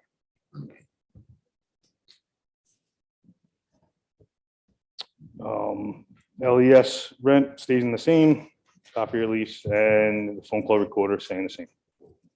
And that's it. Any other questions? No. Pretty straightforward. Thank you, Chief. We'll talk more about the personnel stuff at Okay. personnel And time. again, Yes. you know, with the, And the training dollars are well spent, so it's a good, let's see that's posted. Well, I'll email you. I am curious about what's new in the training. I think I couldn't catch them all and I don't want to keep everybody, but the domestic violence, implicit bias, firearms, teaser, missed one, mental health de-escalation, and then I gave up. The one I was before that wondering, was like crisis. I just meant with note taking. I just intervention. gave up the note taking because I Yeah. couldn't keep up. So what I'm wondering is what's different? Because we did all those trainings before. Yeah. so I read this basically right out of the police reform that we created in 2021. Yeah. So all of that plus some, Okay. whatever comes at us in 2022. So like the legislator was saying, the new mental health, all that other stuff as well. Some of it, I think, like mental health, just became way more important during COVID, when we had deaths on our hands because of mental health, deaths on our hands in Lewisborough because of mental health issues. And quite honestly, we really need to have our police prepared to handle that and to handle domestic violence, which also went up when we locked people in their homes. Chief, you have any overall thoughts as far as where we are, as far as incidents and number of calls, say, in the last 6 months as opposed to pre-COVID? I do. So right now,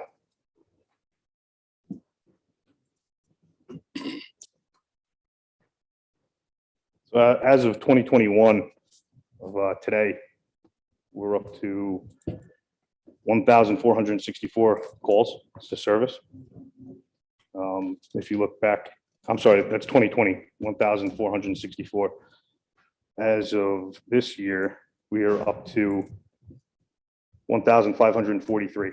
So we already surpassed last year's calls to service, and we still have 3 months left. Do you know where we were for 2019? 2019, I don't have the figures. They're actually on Andrew's computer. So I Okay. didn't really get on that earlier today, but I can get that for you tomorrow. Appreciate it. Thank you. And as well as vehicle and traffic tickets are also pretty much double since last year. Hmm. So, Which has a hopefully somewhat positive financial benefit. Yeah, but it doesn't actually appear in the police budget. Right. but it's also due to the fact that we've 100% increase in patrols. So now you do a little more. You're not just running around call to call to call to call. Right. So there's officers that are actually being able to fulfill the community's complaints about speeding cars and reckless driving throughout town. With the additional officer on duty. Absolutely. Yeah. So, That's great. Yeah. That's important. all right. Thank you. Okay, Thanks. thanks, Chief. Thanks, Chief. Joel.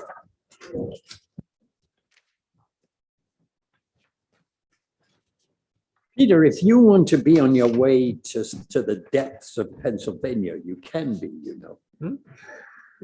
You are excused, apparently. Okay, I thought you were going to drive down tonight.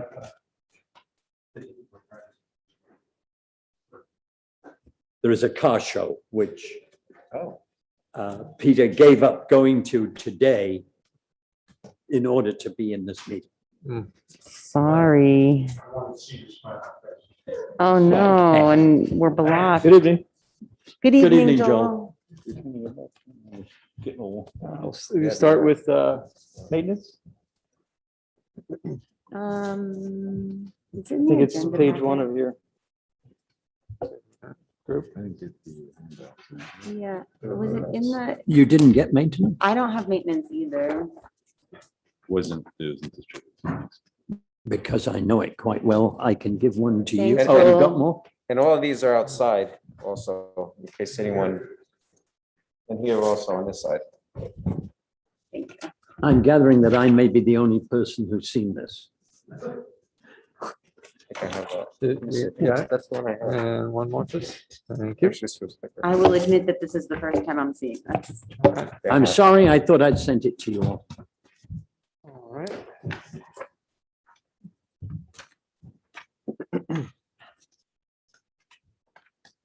This is a difficult budget because it is quite honestly all the little bits which are vital to running the town, but are put together in one place. I don't know, but you guys always like to have like the 3-line summary up front to orient, like, are we, higher or lower? Is there, one or two? There's, Spectacular first page, things that- there's 2 lines that change. The 5th line and the last line. So overtime? Yes, the change with that is if we're going to continue in 2022 with the disinfection that we're doing right now, which is, it's above the routine cleaning, so we have to have a guy come in 5 days a week. The disinfect, the cleaning service comes in twice a week, vacuuming and dusting, all that. But we disinfect every morning before the employees come in. Wow. So if we continue that in 22, that's what that changes. Is that an America Cares reimbursement or only for the stuff we use for that and not for the? It could be reimbursed for Again? for anything we have done post, what was the date I gave you? That was March? Yes, post March of this year. Of this year. Next year, I don't know. Let's try. So that includes possibly personnel costs and. doing Yes. that? Yes. Great. Okay, Yep. good. So that's the overtime line. The bottom one is just the facilities maintenance. Like we're going to redo. If you look at page, the second page, that's an attachment. That's the breakdown of that line. The only change to it is we'll do some renovations to the inside of Cyrus Russell, which might be reimbursed by the cell tower money. I'm not sure.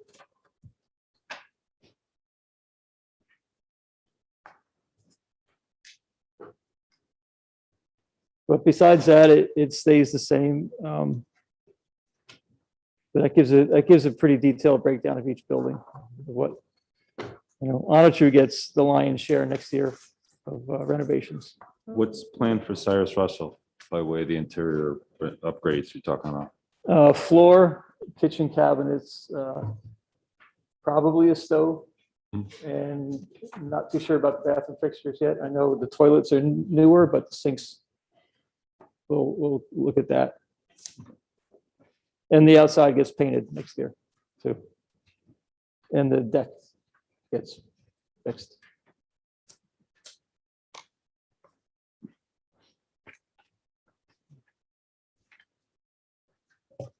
Besides that, it doesn't change until I get to the IT, which is the fourth page.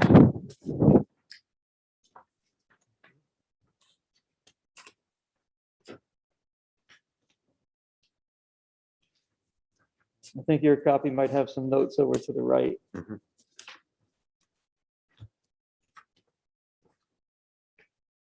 If we,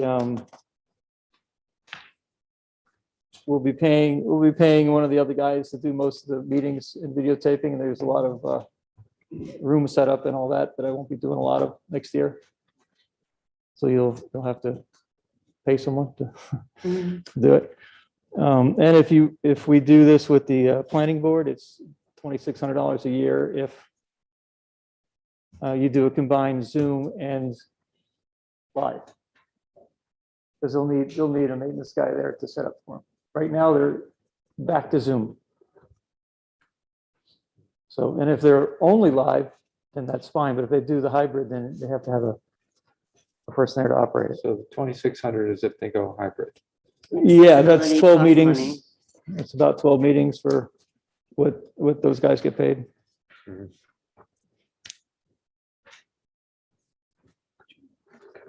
I don't know about other group zoning. I don't know where they stand.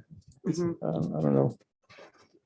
Joel, for the meetings, is it possible to, I don't know, some kind of community service to reach out to somebody from the high school that's interested in this to help out? They can, but we did that many years ago. But if somebody doesn't show at the last minute, then you don't get your meeting.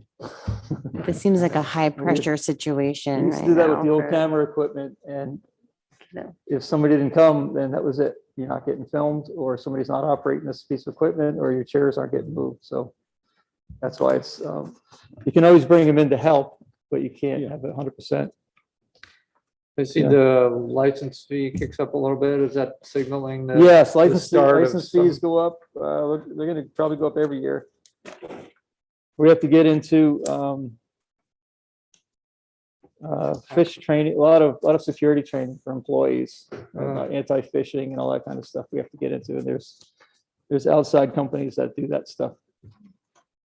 Stuff we really don't do in-house. Yeah, that's It has to be third party, We're subscribed to a thing where we get a video every month. Right, and they try and trick the employees into falling for things and all that. Yeah.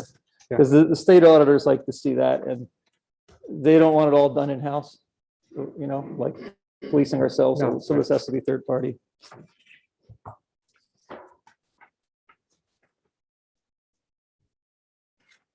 And our office products, we added a bunch more of email. We changed all of the town emails to be on our Exchange server now instead of forwarding to wherever they went. So that costs money too.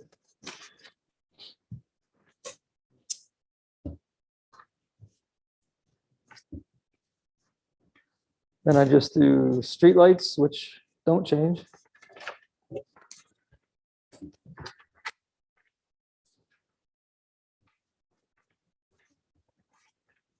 The cemeteries, which is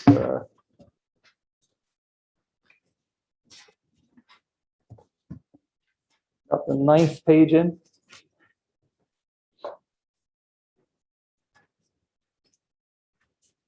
The first few lines are not mine. The cemetery commissioner mapping mileage is not mine. Maintenance foundations. We're going to start clearing off some of the walls at South Salem because we're going to be replacing some fencing there another year or two.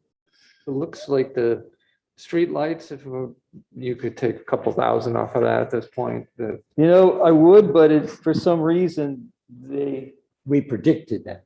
they bounce around and we don't know why. We'll get a year where it goes up a few thousand. well, they went down when the fixtures were swapped out, no? Or is this not that line? Well, it's already past what it was last year. This, Oh, this is actually okay. back in August, my, Okay, right. so we're actually gonna get, we'll It's gone. probably, Mhm. might be below 10, but it's gonna be more than last year. Hmm. Yeah, I'm not Wonder sure why how that that is. works with NICEAG. Sometime it would be worth our while to find out why the savings have not been greater going with LEDs. Yeah. Well, actually, electric rates are up this year from last year too. The last year was like almost historic lows. Oh, So, right. so that's probably, that would account for most of it. Okay, Our NICEAG billing for the street lighting is summary billing, so they'll put 150 street lights on one bill.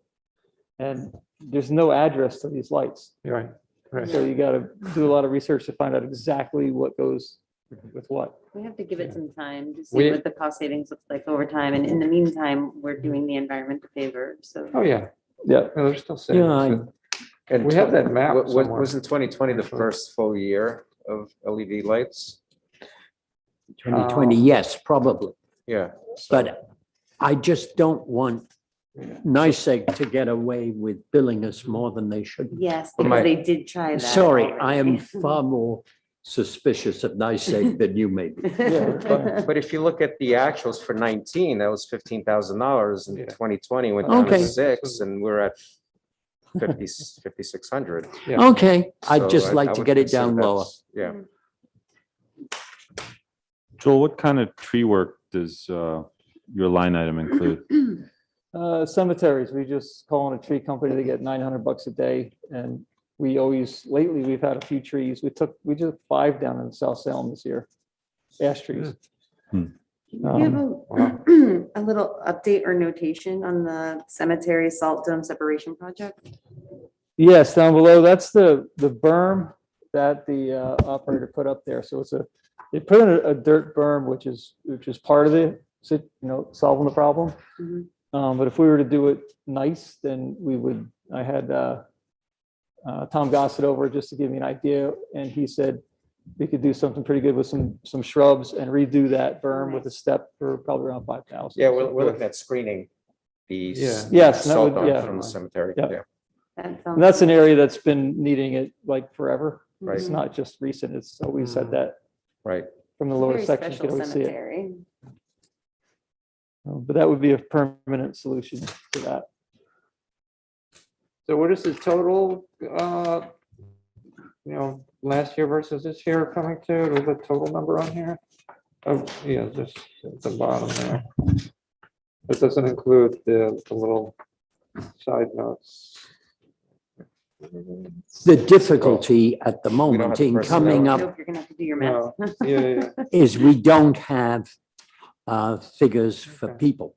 Right. Yeah, that's the lion's share. Yeah. Or We have the Okay. existing, we're going on the Actual- existing number, right? Yes, you can go with the existing On number. that line is so much different than the adjusted. The maintenance workers, Yeah, maintenance workers, this is like August. To date. This is like the half year mark for actuals. got it. So it's a lot lower. Yeah, that actual line is It's always August hard to, 18th. hard to use. Actually. Okay, we'll do a little math.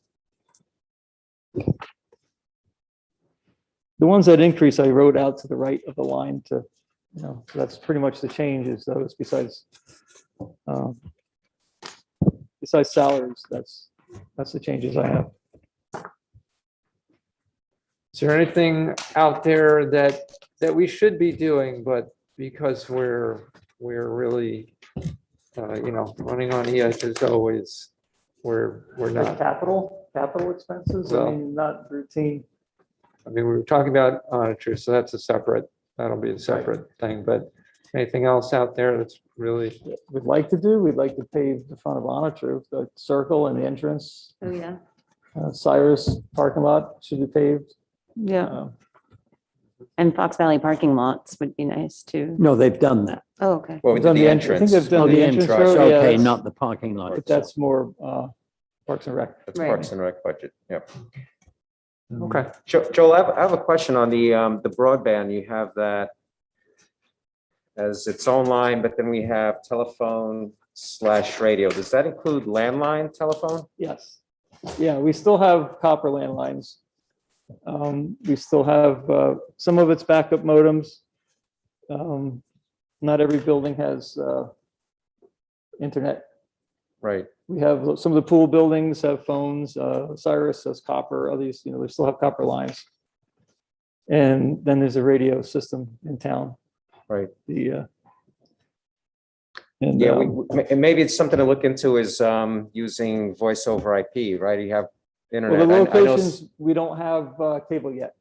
But Right, it's like, right. we're trying to get into Cyrus, Right, which they're supposed to be working on in the county. So when we get it there, I mean, you'll have a cost of a modem, but you'll get the phone. Right. And we'll finally have internet there. Right, so you'll, That would be nice. you're paying like $30 a month for a phone. Now you'll pay, I think it's 40, but you'll get internet and a Mm. phone. right. And that's why I think we should work towards that, right? So that you have a reduction in your telephone line item if it Yeah. becomes part of your broadband Yep, potentially. Yep. right. Anybody else? Thank you, Joel. Thanks, Joel. Thanks, Thank Joel. you. Public comments. Anybody wish to speak?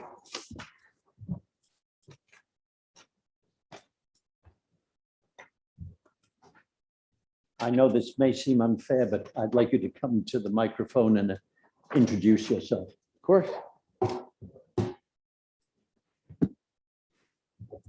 Good evening, I'm Bill Bongiorno of South Salem. I'm very pleased this evening to make this statement regarding the $100,000 donation to the Lewisborough Baseball Association. I want to thank the Vote family of South Salem for their generous gift in memory of Arthur Vote. When his widow, Roseanne Vote, came to me earlier in the year, wanting to make a substantial contribution to the town in Art's memory, the more we spoke, given Art's time in baseball, he had a tryout as a pitcher with the Yankees before his successful legal career and the many hours her son Chip spent on the town park field. The LBA seemed a natural recipient. We both got very excited about this possibility, and it's been an honor for me to have gotten to know the Vote family while facilitating this process. This is truly a generous gift to our town and our families. It's taken the better part of the year working on this on many levels with the LBA family, and I'm proud to say together we made this happen.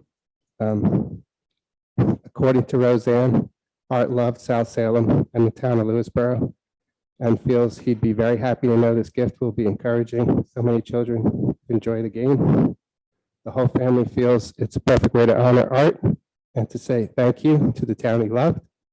I say thank you again to the Vote family for this generous donation and putting their trust and faith in me to shepherd this process along.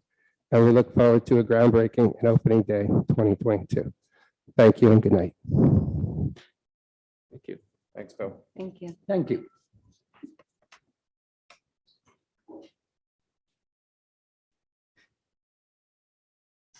Does anybody else wish to speak? In that case, I'd like to close the public comment period. Do I have a second? We have Zoom I people. have two people on Zoom. that Oh, wanna speak. sorry. It's okay. I knew. Did I- anybody sign up to speak on the new sign up sheets at all? Do we point that out? Yeah, we announced that at the beginning, but We did. yeah.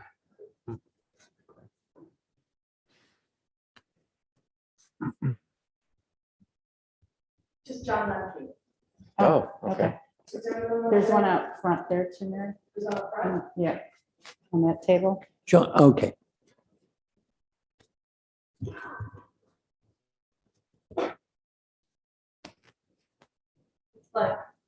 Thank you. We have Carol Cernak. Carol, I'm asking you to unmute. Hi, And you- Carol Cernak, Farview Farm. You got me? Loud and clear. Sorry.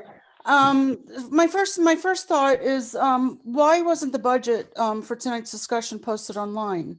I was amazed to see everybody on the Zoom meeting sitting in the library with budgets to look at, and we have nothing to look at from home. That's my first concern.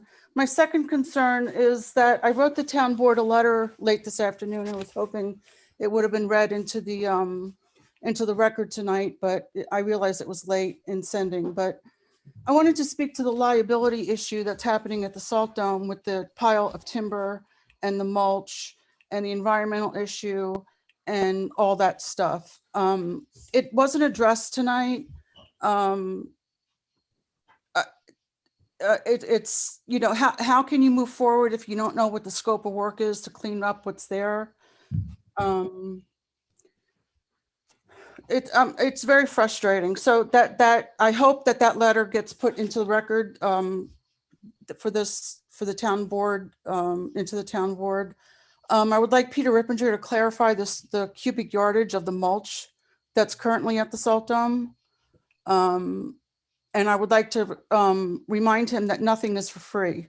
Hickory Homes has done nothing for this town for free.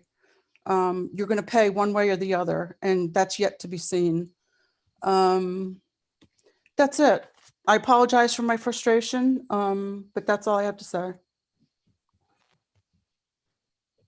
Okay, thank you, Carol. Next, I'm asking Barbara Mangione to unmute. You have 3 minutes, Barbara. Is that okay? Yes, it is. Okay. First of all, I just want to say thank you so much to the Lewisborough Library and the Library Fair Committee. The fair was just amazing. It was really great to get out to see people safely. And the whole committee just did a wonderful job. It was one of the best fairs I've been to, and I've been up here 29 years. The other thing I just wanted to mention was, I know it's been on Facebook. A couple of people have asked when and how we can purchase additional veterans banners that went up, like the ones that went up last year. So if that information could get out, if they're available for purchase, I know some of us would like to purchase them for our relatives. Thank you very much. Okay, thank you, Barbara.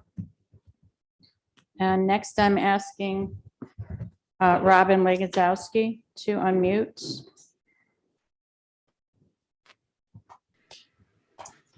Hi, are we continuing with this mask mandate? Every single town around us doesn't have it, so I'm just wondering how long we're going to continue this. Mr. Parsons, you don't have to wear a mask, but everyone else does? I don't understand. You haven't worn it the entire meeting. Because I took it off.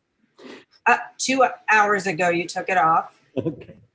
And that just goes to the point, like, why are we making everybody do this? Most of the businesses in Vista, all their customers are from out of town. So they come here and they're like, what? We need a mask? This doesn't make any sense.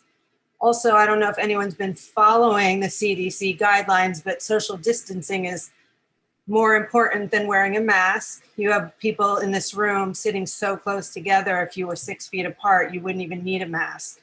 Everyone at the table, everyone in the audience. So obviously this is just for show, this mask mandate. And the businesses were supposed to be polled by Tony at some point, mentioned he would send out a survey for the businesses.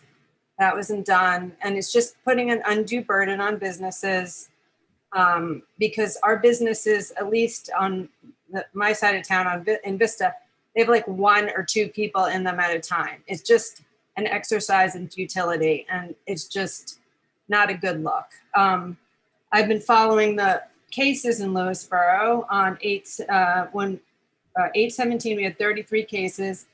I think it was 8/19, we enacted the mask mandate, and 10 days later, we went to 43 cases, 9/1, 43, 9/2, 48. So the numbers went up in Lewisboro as we were masking. And then I haven't been following, but on 9/23, they're back down to 32, which is right where we started. So let's stop this. It's enough. And nobody around us, including Katona, who we go to school with, wears a mask in public places. So it just doesn't make any sense anymore. And we look foolish. Thank you. Okay, thank you, Robin. Next, I'm asking Dean Travellino to unmute.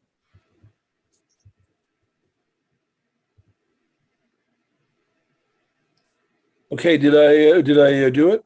You did it. Great. Well, I just want to comment and just buttress what Carol just said.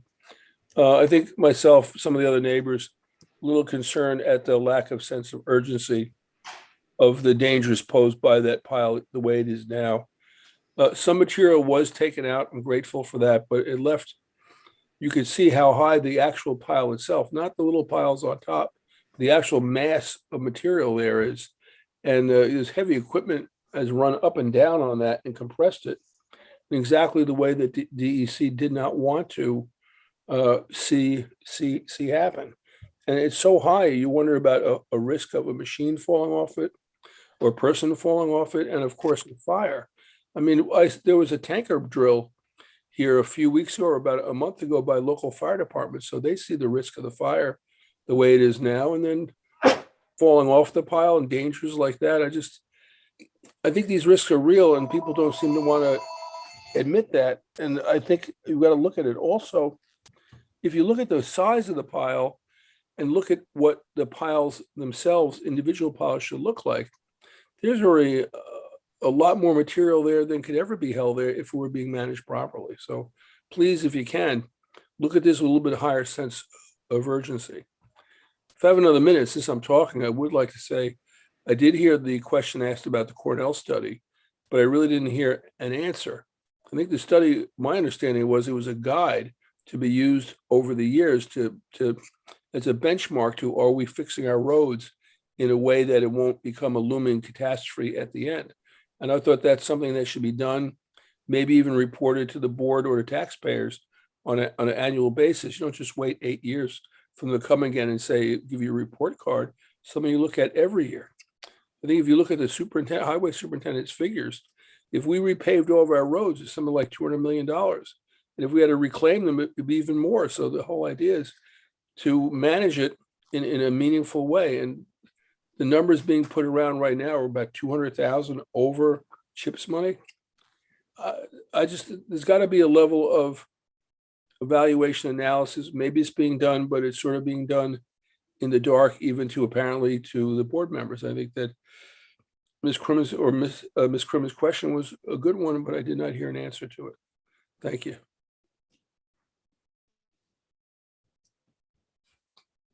Okay, thanks, Dean. And next I'm asking Jeremy Zittimer to unmute.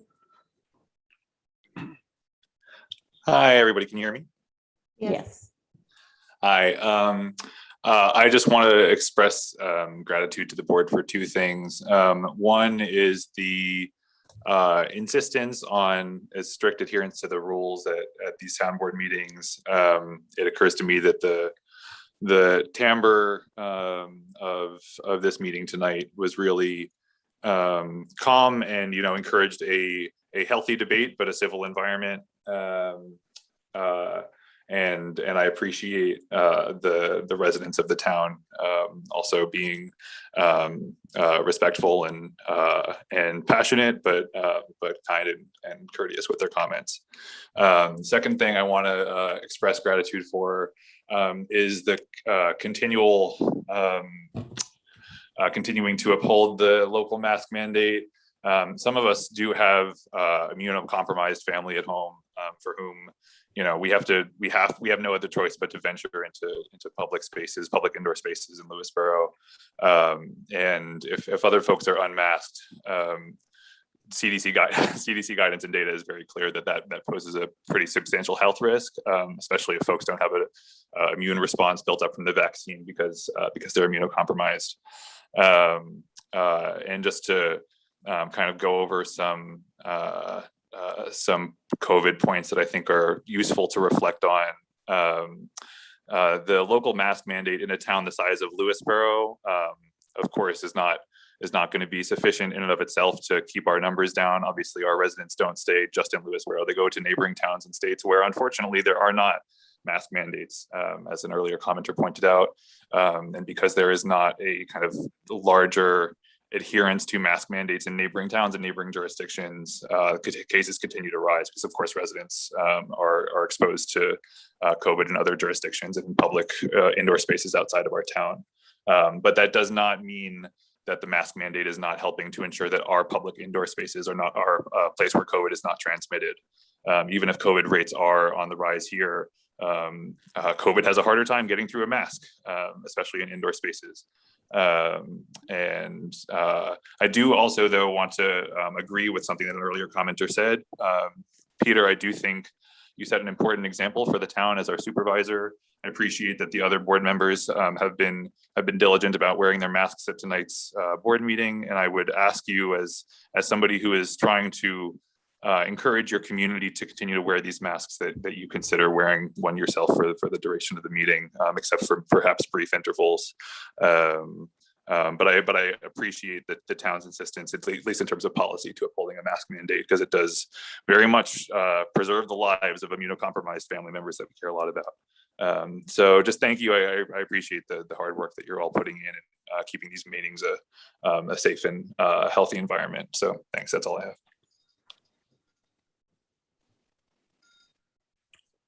Okay, thank you, Jeremy.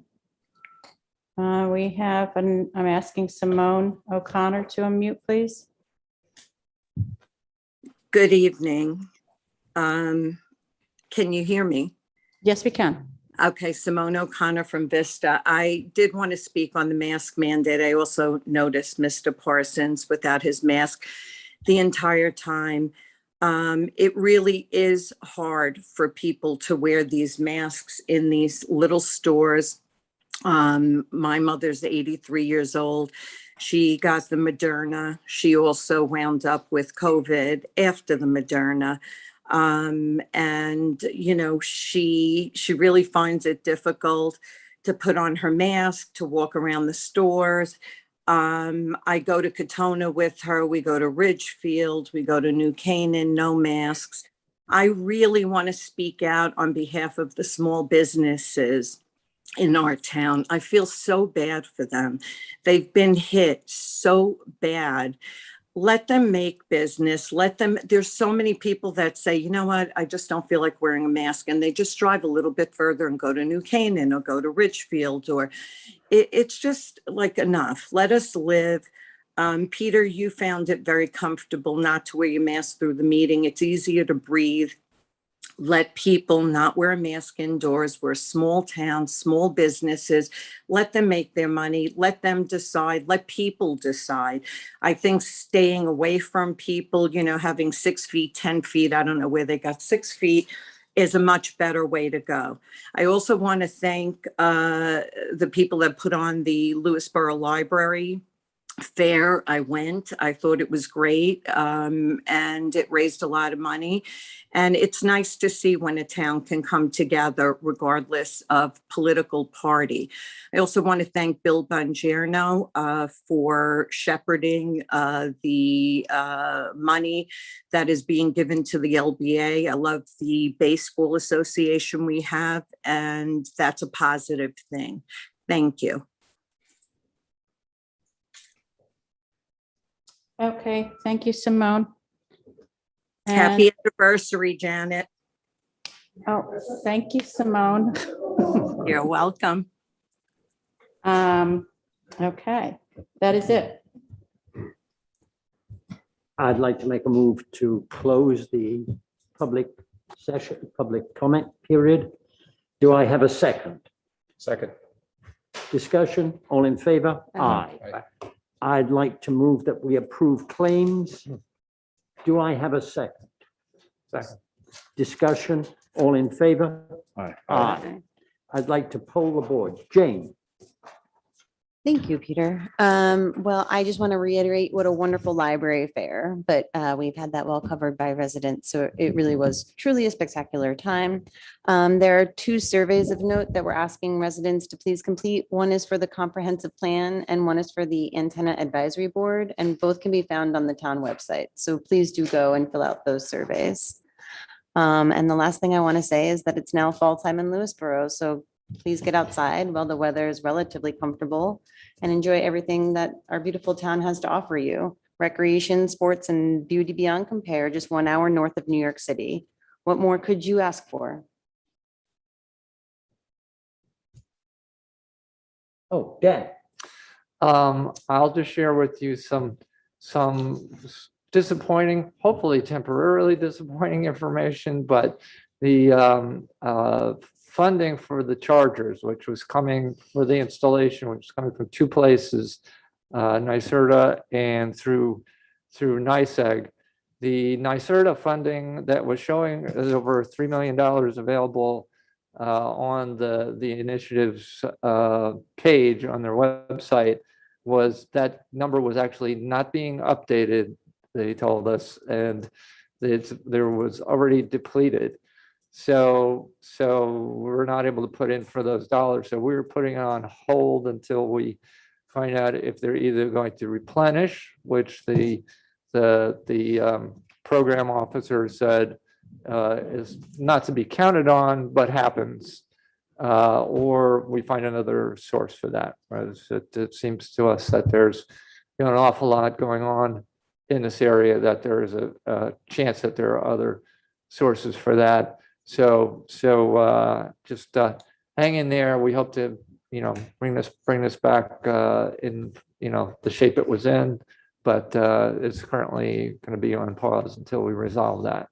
So that's my one piece there. Tony. Okay, I have quite a bit, but let me start with Parks and Rec. For seniors, there are still quite a few spots open for the flu shots at Lewisboro Town Park this Thursday, 10 a.m. to 1 p.m. Appointments can be made by calling the Parks and Rec office or by contacting Pam V. Phone number is 232-6162. We had a great pool season. Our gate totals were up this year, even though it rained a bit. We opened for one extra Saturday on September 11th for all to enjoy, as well as a hosted great Drool in the Pool event for the resident dogs. Michael ran with 32 dogs registered to splash around. Hope everyone had a chance to check out the new driveway at Fox Valley.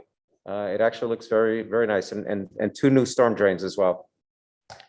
A historical tea party is being held at the Untitled Farmhouse this Sunday with Alice Poor's granddaughter. Alice Poor was the donor of Untitled Farm.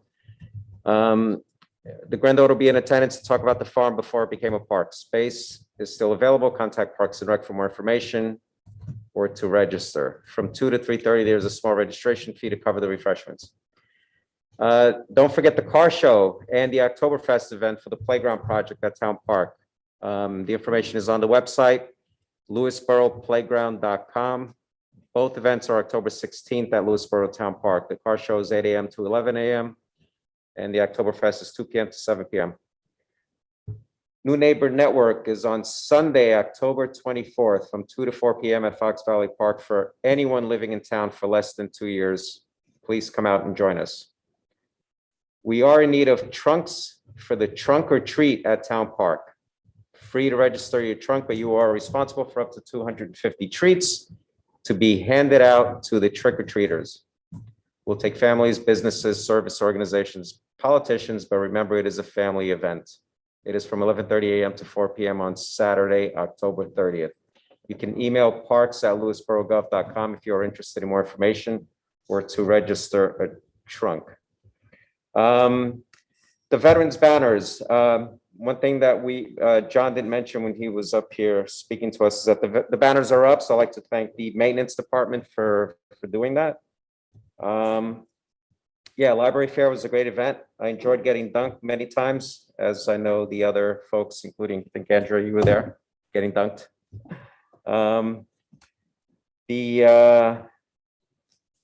One other thing here. So there was a discussion with emergency management about having a COVID-19 working group.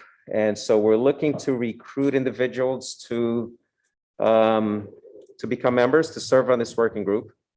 The working group will ensure a local coordinated and comprehensive response to the novel coronavirus pandemic. The mission of the working group is to continually assess and anticipate the needs of our community and residents and to tend to those needs as efficiently as possible. The working group will serve as a local coordinator as it relates to COVID-19 assistance, support, outreach. We are seeking members from a whole community approach with a wide variety of backgrounds and experiences, such as, but not limited to, local elected officials, including town, school, and fire districts, business/retail sector, nonprofit agencies, faith-based organizations, community organizations, public, private, healthcare sector, and the public at large. For more info, or if you're interested, please email VFD Commish. That's VFDCOMMISH at AOL.com. And one of the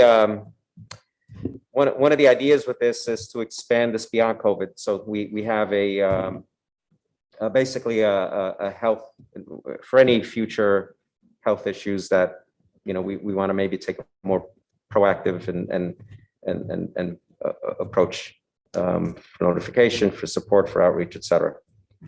And that's all I have. Rich. Thank you. Few items.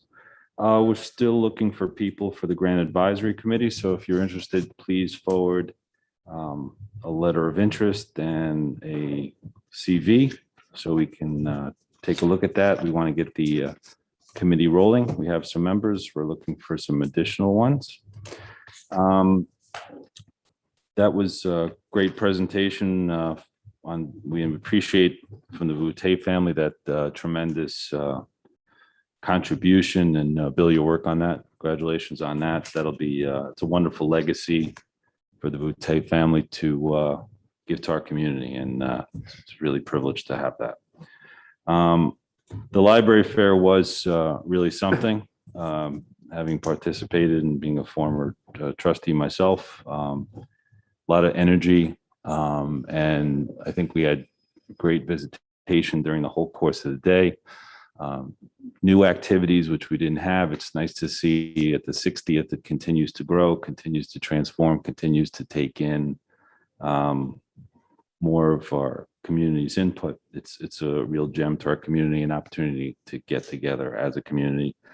The Sunday softball was a lot of fun, and I'm still sore from that a week later. But it was a great time to get together with everybody. It was a good time. And thanks to Horse and Hound for hamburgers and hot dogs afterwards. It was great of them. An update, we just got an email from John Binlardi today. I was following up as far as that $50,000, which was pledged from Lewisborough Commons on behalf of Golden's Bridge improvements. We got an email today that the first $15,000 check, first installment, that's going to be forthcoming, I believe this week or next week. So that's hopefully a down payment towards that $50,000. And as just from the email from John Binlardi, as the extent of the Lewisborough Commons budget constraints resulting from the Article 78 proceeding and the impacts of COVID come more clearly into focus, we hope to be in a position to make additional installments as construction and lease up of the development progresses. So I'm taking that as a positive note, and I'm going to periodically be bugging John Binlardi, and Tony speaks to him periodically to try and make good on that $50,000 pledge to utilize for Golden's Bridge and improvements there. A couple of other items. I heard the comments as far as the mask mandate And I believe it as a very basic premise and a very simple premise is having a mask on is better than not having a mask on. How much better? I guess we could have discussions and debates about that forever, but I believe it has a value. But it was enacted here in our town based upon a state of emergency by the supervisor, and it's been enacted in subsequent 5-day increments. I think we should take a look at that, particularly in light of the fact that Richfield, I think as of Friday, has let their mandate elapse, and I think is just in effect for non-vaccinated people, I believe. I read a little bit part of that. So we should just consider that and consider what our goals are going forward. Since we are kind of alone now in having a mask mandate in our town. Again, not taking away from the fact that having a mask is better than not.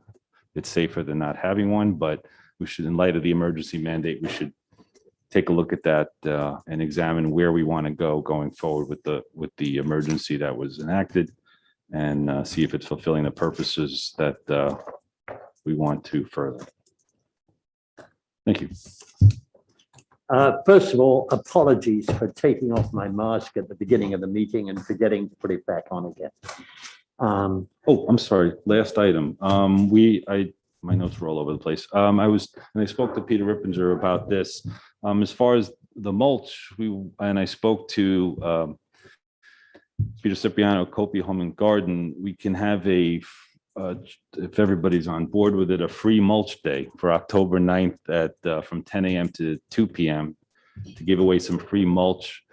Copi Home and Garden is going to donate a loader to help residents to take some mulch from there. And I believe New Canaan does something similar to that regularly. Yes, they do. And I think it's worth a shot to see if residents are interested. And that would proposal, I'm talking to Peter Rippinger as well as Peter Cipriano, and I'm talking to all the Peters. For Saturday, October 9th, if my calendar date is right, for the 9th, 10 a.m. to 2 p.m. And if we want to go along with that, that's something we can just put on the site, and I could follow up if everybody wants to give that a shot. Very nice. Oh, yeah, I was apologizing for not wearing a mask. I walked in with one, took it off for some reason, and then forgot to put it on again. Apologies. The only question I got about the Ridgefield thing is they are trusting everybody who is not vaccinated to wear a mask. It's that's quite a leap. Maybe it's one we want to make and need to make, but I don't, but I'd like to talk to the entire board about it before I go down that track. Sure. And one of the things also I believe is very positive is that it does protect employees who are in stores in our town at work. So that has a value as well too, I believe. I think that's important, and especially, if you're the folks working at Greenway and all that, people coming in and out all day. So I think that is. Yeah, and to correct one of the statements made by one of the Zoom callers, it is still a recommendation by the CDC to wear masks in public indoor spaces. I checked with Dr. Ambler of Westchester County Department of Health.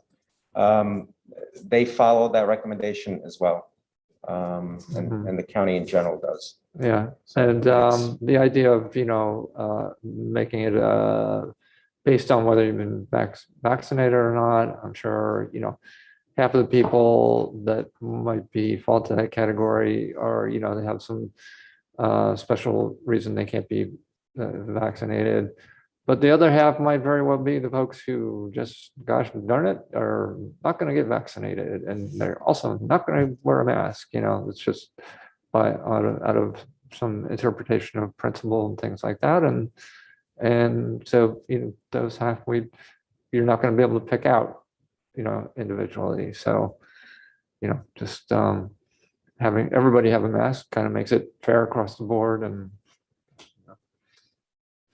It's good to see our vaccination numbers go up. I mean, they're still a little more work to do, but slowly creeping upwards. The 10590 zip really needs to put in an effort on vaccination because it's lagging the rest of the town considerably, and we need to do something to make it